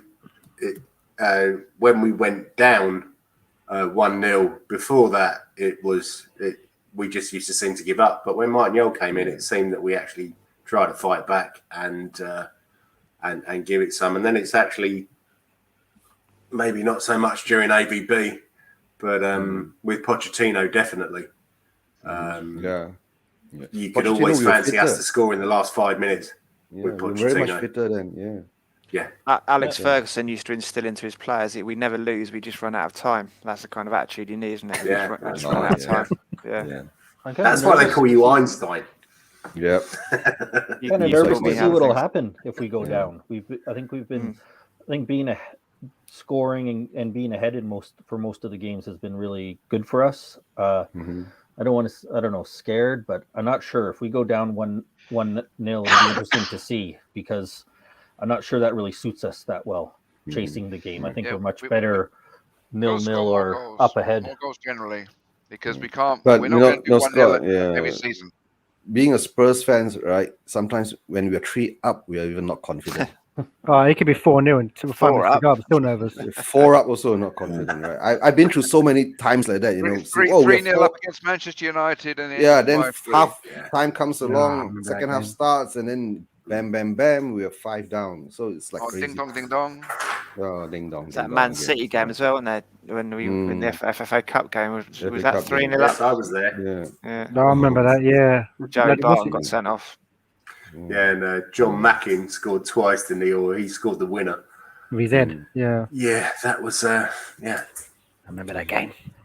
Yeah, so do I. I ended up in hospital that night, but yeah, anyway. Did you? Yeah. Yeah. In the hospital. Yes. Yeah. Yeah. But, That's why yeah, we're nice waiting for Jens to tell us one of his classical stories. Yeah, go on, Jens. How did you end? What happened that night? If we United John McCann.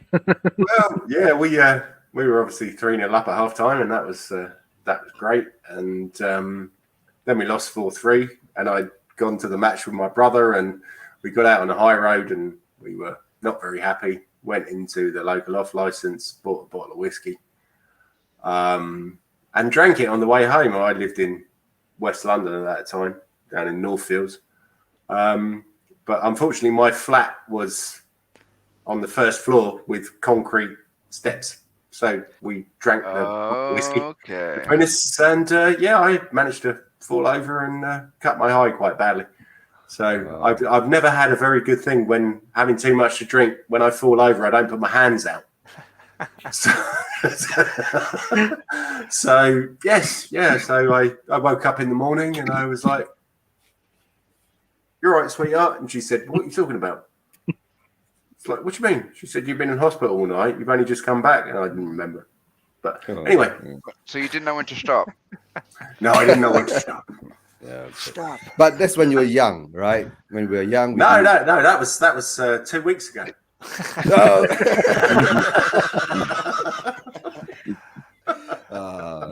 No, the truth, when we Yeah, were that young, was a we while were ago. dumb thing. That was a while It was a while ago. I've had a lot of stories like that too, you know. Yeah. You know, one saving grace, Eugene, about the Palace game is that Patrick Vieira is their manager now, and he is an absolute clown. He's terrible, isn't he? Yeah, he didn't even cut Is it it in really that America, bad? did he? He couldn't even cut it in the MLS. No, I don't know how he's got that Palace job. Do you know an awful lot about him, Scott? No, I don't know anything about MLS. Oh, okay, sorry.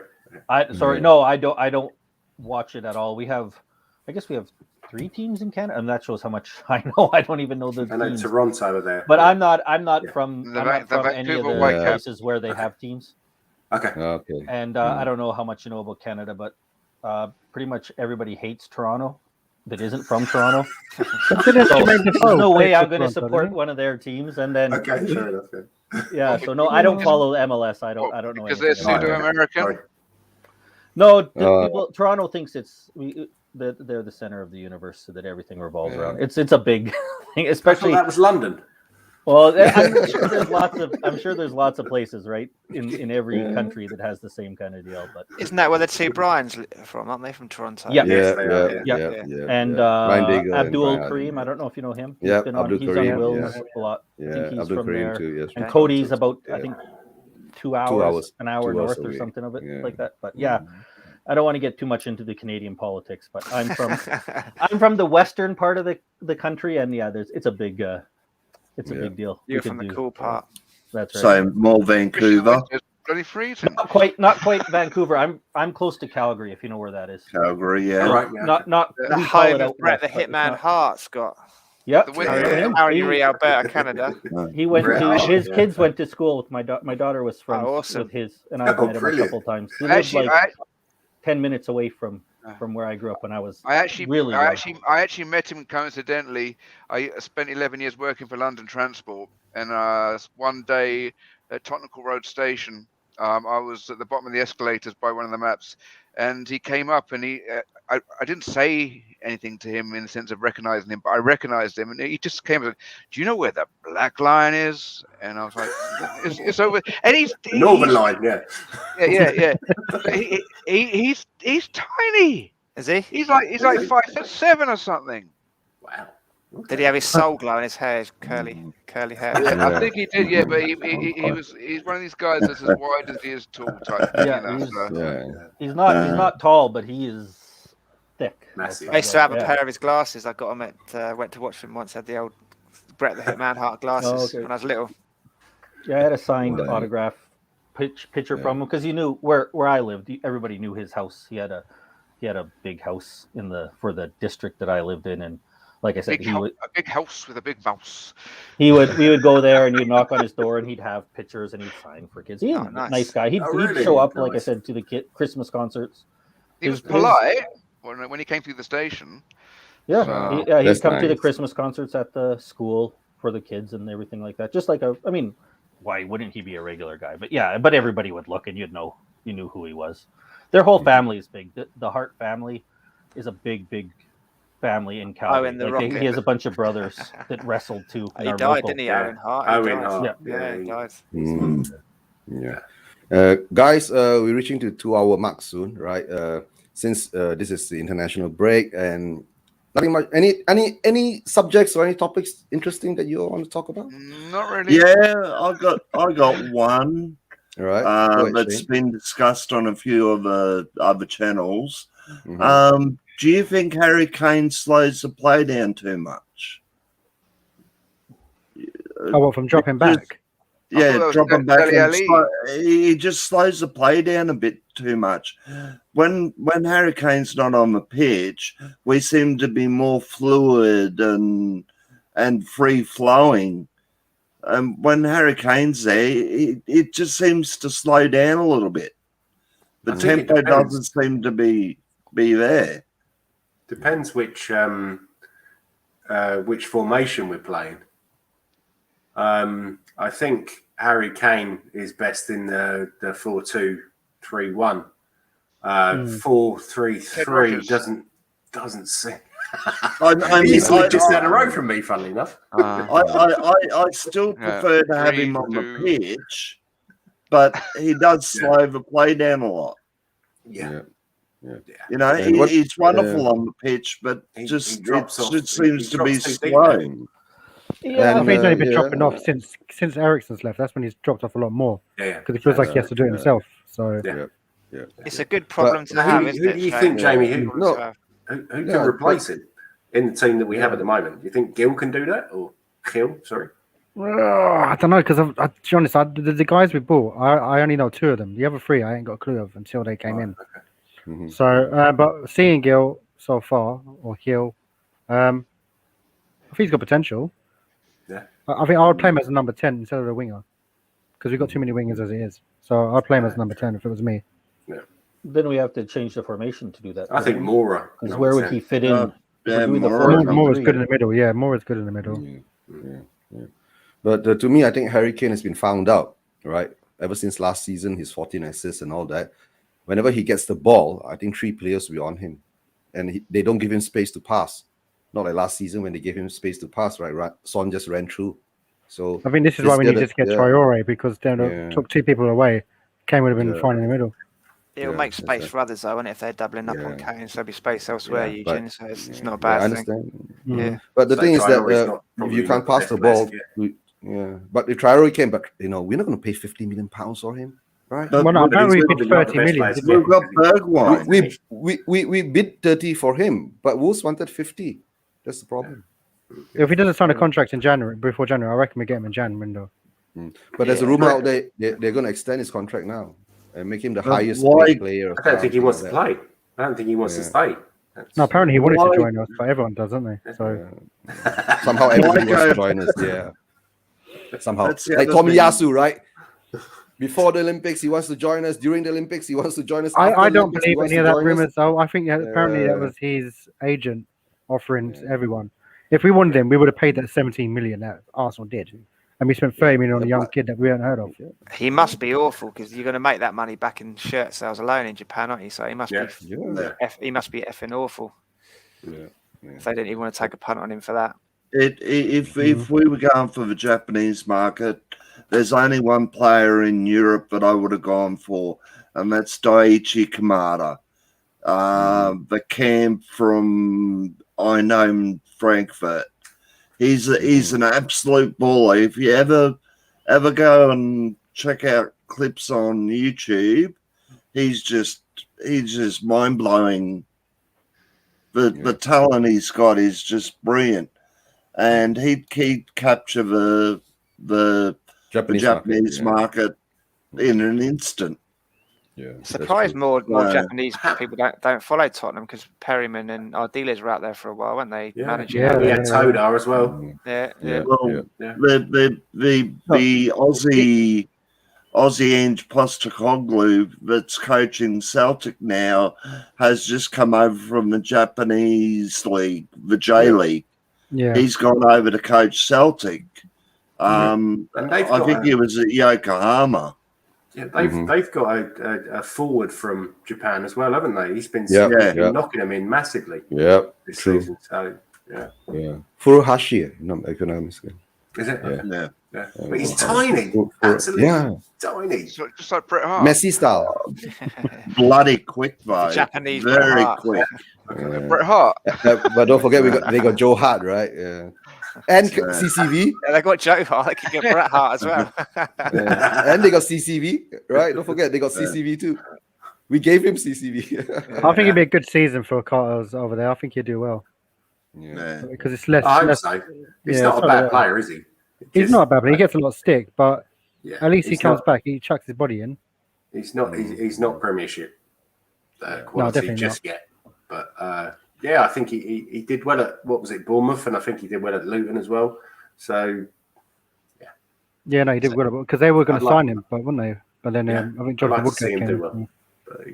It's about time we had an Australian player, isn't it, Shane? You better get to the old work on the old production line out there and send us over a decent Is there any chance you could clone Mark Viduka? Yeah, Mark Viduka. Viduka from the Leeds days, that'd be great. Yeah, that would be Cahill. Harry Kill. Kill. Yeah, Kill. He's doing absolutely terribly at Barnet at the moment. Good, Bennett. Almost locked the bottom of the league. Yeah.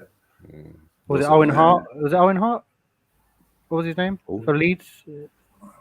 Brett's brother, isn't it? Owen Hart.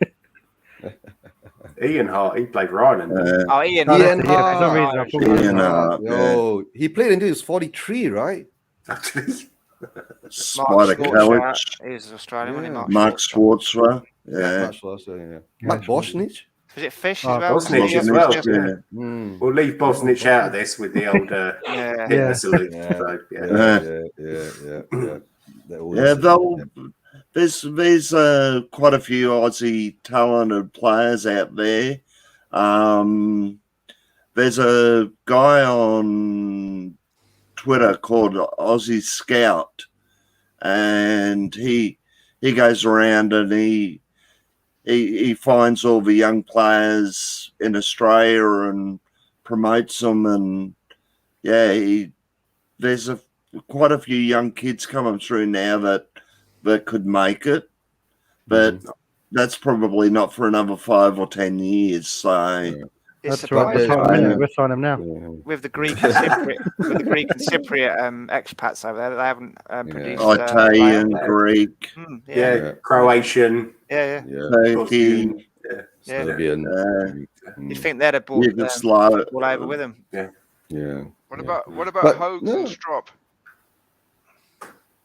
Sorry, Hogues and Strop. Shane, you got me there. Paul Hogan and Strop. Paul Hogan. Paul Hogan. That's not a knife. No, but there's no actual prominent Australian players out there now. Rogic. Right. Oh, Rogic. Rogic. Right. Yeah, Plot Malaysia. Rogic. Right, thanks. Yeah. Are Australia and Malaysia in the same qualifying sort of pool? Eugene? No. We are very far away from them. Too far away. We have to play like don't know how many qualifyings just to be in the same group with them. Yeah. Yeah, we are very far back down. Malaysia football in the 80s, we were up there with South Korea. Then something happened and we've been downhill all the way, right? So I don't go there, right? And especially these guys who know from Plot Malaysia. One is a MU fan and one is a Liverpool fan, right? And I thought he was about to say they're both the same Malaysians. fan. Yeah. Maybe And sometimes I have them on. Maybe you could repatriate Harry Winks and he could be the Malaysia captain for you. No, do you know that there was a Malaysian team going for Falcao? Really? Yeah, the top Malaysian team in Malaysia, playing in Malaysia, the top team in. But that team is owned by the Sultan of Johor, so they can spend the money. Yeah, they got the money, Yeah, so they would pay the it's wages. all about the money again. Yeah. Paying the wages and all that. Where did he go? There was a rumor Falcao has gone to Rayo Vallecano. Yeah, Somewhere Spanish club, wasn't it? Yeah, gone to some Spanish team. Yeah, gone off to some Spanish team. Yeah, League Two in Spain. Is it League Two? It's not even the top league. Yeah, no, it's League Two. Yeah, not La Liga. You've seen the amount of leagues they've got in Spain. It's mind blowing. I support Racing Santander over there, and they got relegated. And God, that's what they are saying, right? The team is called Johor Darul Takzim. That we call them short from JDT. They are the Malaysian PSG. The equivalent, if you think of PSG, right? And that's the Malaysian PSG. Is that your team in Malaysia, Eugene, or not? Who do you follow out there? No, I don't follow the team. I'm from I follow Kuala Lumpur because I'm from Kuala Lumpur, right? Born and bred here, so it's either Kuala Lumpur or Selangor. So state team, one is the federal territory team, one's the state team. So somehow the Malaysian football, the pyramid is very weird. Most of the teams come from the states itself, the own state teams, right? And they are not privately owned; they're state owned. Yeah. Right. And they try to turn into a corporation and all that, and it hasn't worked out. And somehow or another, I don't go too deep into Malaysian football, right? Because there's a lot of hanky-panky and things that goes on. Do they play football in schools over there when you're young? Yeah, we did. Yeah. Because to tell the truth, guys, how I became a Tottenham fan is like this, right? Well, when my dad went to read law in UK in the 70s, if I'm not mistaken, I went and tagged along. I spent about 3 years there doing my primary schools there, primary stage education there. And I more or less live quite near the stadium. Not near, very near. I used to live in Nansen Village near Woodside Park. So the time coming up, the choice was either Arsenal, Chelsea, and somehow or another I picked Spurs. But when it became a passion, was a very weird thing. Last time we used that Subuto. Tiny players. Then my dad bought 3 teams because he had 3 sons, right? I was the eldest, so I get the first choice. So it was either Manchester United, Arsenal, and Spurs, and I picked Spurs. Yeah, don't want that rubbish. Picked Spurs, right? So, and from there it stuck, and then don't forget, a few years later, we did 2 FA Cups, 81, 82. So it was a big time for me. Yeah, Can you remember which player it was that made you think Tottenham's the one I'm gonna follow? Oh, the time, if I'm not mistaken, the time was either 80s was Hoddle time, right? Hoddle was the first one, yeah. Then after that, when it came in the 90s, it was Gaza, right? What in the near Israel? You said Gascoigne. Gaza, Gascoigne. Gaza, not Gaza. Yeah, Gaza, Gascoigne, right? All right. Gascoigne, Yeah. Gaza's a lovely place. Yeah. Not politically. No. So that's how I got into it. So What ever a since first player, yeah, Hoddle. yeah. But do you understand? See, being a Spurs fan in Malaysia, right? While most of your friends, right, are Manchester United fans, Liverpool fans, and Chelsea fans, right? You're always the only one, right? It's very hard to find them in Malaysia. Have you We are converted very- a load of people to support Tottenham? That's my job in life. Is go around converting people to supporting Tottenham. we Years of try. misery. Yeah, we try. But nah. Nowadays you can't convert people anymore because you can't hide the information. Yeah. Yeah. You can't lie. Oh, Yeah, Tottenham are You the can't best. lie anymore. You see, you can't hide the information. You can't lie. Right? Everything you want, look for. You click in Tottenham Hotspur. I haven't won a trophy in the past 13 years. I don't It's coming. think so. It's coming. Don't worry. Law of averages. This year, we won it this year. Right? They say we won it this year. Conference League. Yeah, Let's do it. It's a good trophy, Conference isn't it? League, yeah. And don't forget, we got Wolves right coming up in the Carabao Cup. Tough one. Yeah, that's gonna be a tough one. And guys, anything else you want to add in the conversation before we call it a night? Well, it must be a night. It's a night night already. for me. Yeah, evening for you guys, and of course, Call it an afternoon. morning, and more or less noon time for Scott in Canada. No, 8 a.m. 8 Oh, a.m. it's 8 a.m. Oh, Yeah. you're two I'm more 14 behind. hours. I think I'm You're 14, 14 hours. I behind forgot. Yeah, 14 because hours. I'm 2 hours behind almost everybody else. Yeah, you're 2 from hours North behind America. EST, right? Yeah. Yeah, EST, right. If nothing much else to add, I'll just let you guys promote your channels, okay? And then after that, I'll put you in the back room for a while me and Jamie do the closing. Then I'll meet up with you guys in the back room again and have a little more banter, private banter, right? Where I've we got can say other things. one quick thing for you, Eugene. So All I right. said to the Arsenal fans at football earlier, said, say hypothetically we play you second to last game of the season, what would you prefer? Tottenham beating you at the Emirates and Tottenham winning the league, or Tottenham beating you at the Emirates and relegating you? So if we flip it over to ourselves, what would you prefer? Beating Arsenal at the Emirates to win the league, or That's beating Lucas Arsenal at Aid. the Emirates to relegate them, send them down into the Championship? Wow, that's what a would you tough prefer? one, isn't it? Not tough one for me. Win the league. Win the league, yeah. Screw I'll say- Arsenal. yeah, I'd have to say the league. Yeah, It would be good. Arsenal. It would Yeah. screw them over at the same time, wouldn't it? They'd hate that. Yeah. Can we not do it as a At least- double? If we beat them and win the Yeah. league and get them relegated. Now that's the answer. That's a forward-thinking man. I like that. The trifecta. Yeah. Hey, what about Jens? What do you think, Jens? Yeah, win the league. Jamie, you were one having conundrum. Win league. I have to. Win the league. Yeah, we have to win the league, right? We haven't done it. No, come on. This is 2021. 60 think years? Yeah. What did the I don't Arsenal see it fans? happening. I imagine. Yeah. No, I don't see it. I to be honest, with the whole Leicester win, how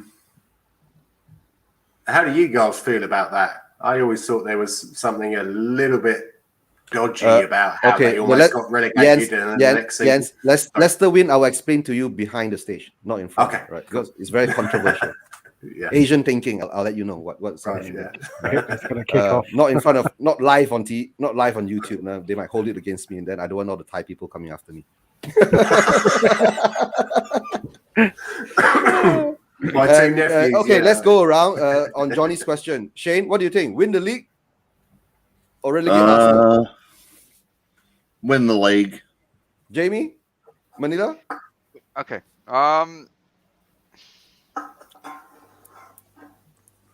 I don't know. I think either or. My first thought was get Arsenal relegated. Yeah. Okay. But it's So, nice. Jens? It's Jens? nice playing him. So Yeah, but win the league. Jens is win the league. Jamie London is win the league. I'm win the league. Scott is win the league too, right? Yep. Answer your own question, Johnny. Well, that's one of the reasons Chelsea has, isn't it? Because we relegated them in the 70s. I think it was in the 70s. We sent them down. Yeah, they needed to beat. I think they needed to win 2 games to stay up or something. And we beat them at our place. So that's one of the reasons that the beef with Chelsea started. So we sent 67 FA Cup final as 67. well. Oh, FA Cup final as well, and half of them were locked out of the stadium when we absolutely battered them on the pitch and off the pitch.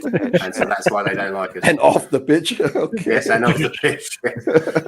Did you say you asked Arsenal fans that, Johnny? Sorry? Sorry, Did you say you asked Arsenal I fans? did.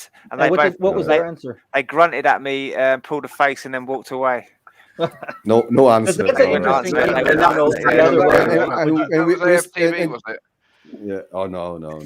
I don't think so. I would be No, and interested Johnny, to your see what answer: they win say. the league or Arsenal relegated? After they've won the league twice at our place, I think it'd be nice to win the league there, wouldn't it? Just to shut them up. Yeah. Yeah, win the league there. Yeah, win the league, right? Okay, that's one of the last questions. And Shane, anything you want to say? I mean, before the closing. No, not really. All right. I think the next couple of games are going to be pretty important. I hope we beat Crystal Palace. I reckon it's going to be 3-1 to Spurs. And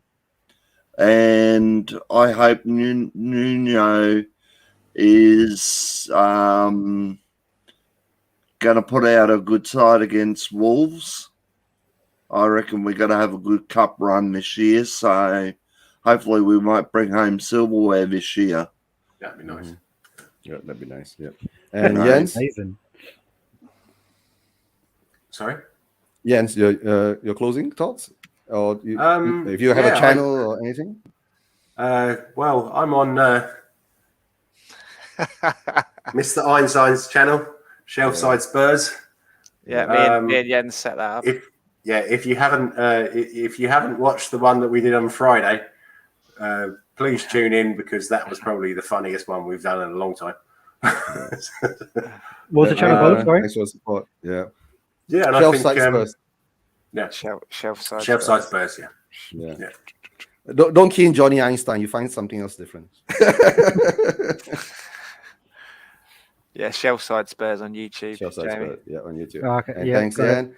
Done. Yeah. And Johnny, your own channel, plug in. Well, Jens has done all the talking for me, hasn't he? Yeah, me and Jens set up that channel, so we're on there every week with. No, Jens, Johnny set it up. I just joined in.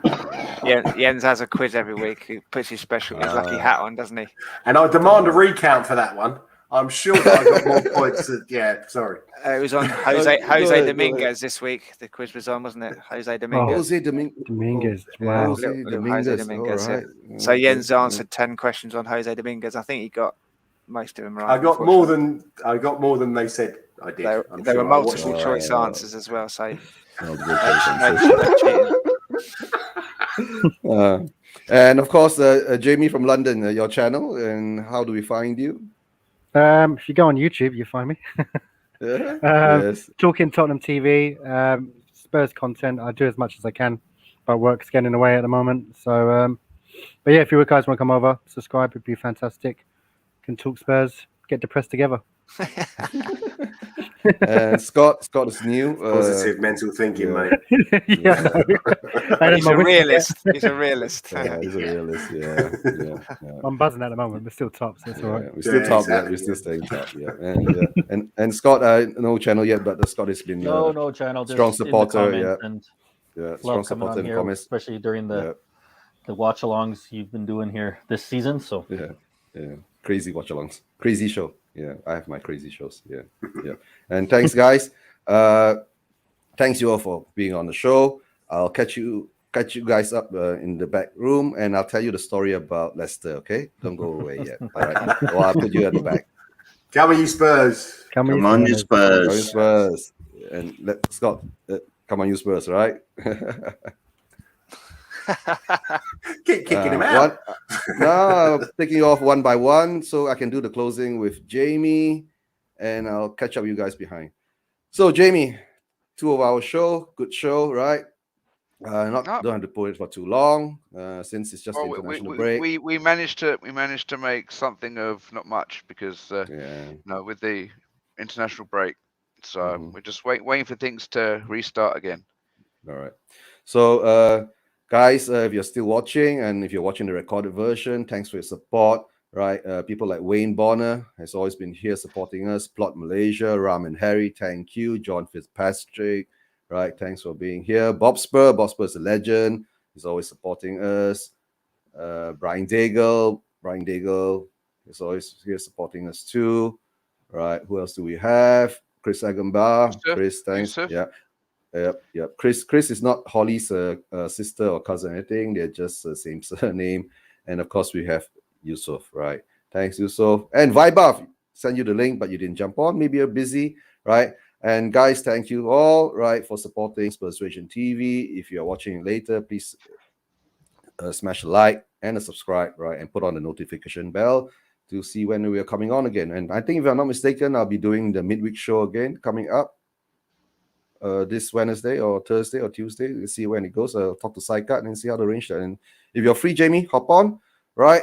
At the same time, we have to say, what are you going to say, Jamie? Last words? Any last words? Let's roll on the commencement of the season. Let's get through the international break and get back to the real stuff. Yeah. All right. Come on, you Spurs.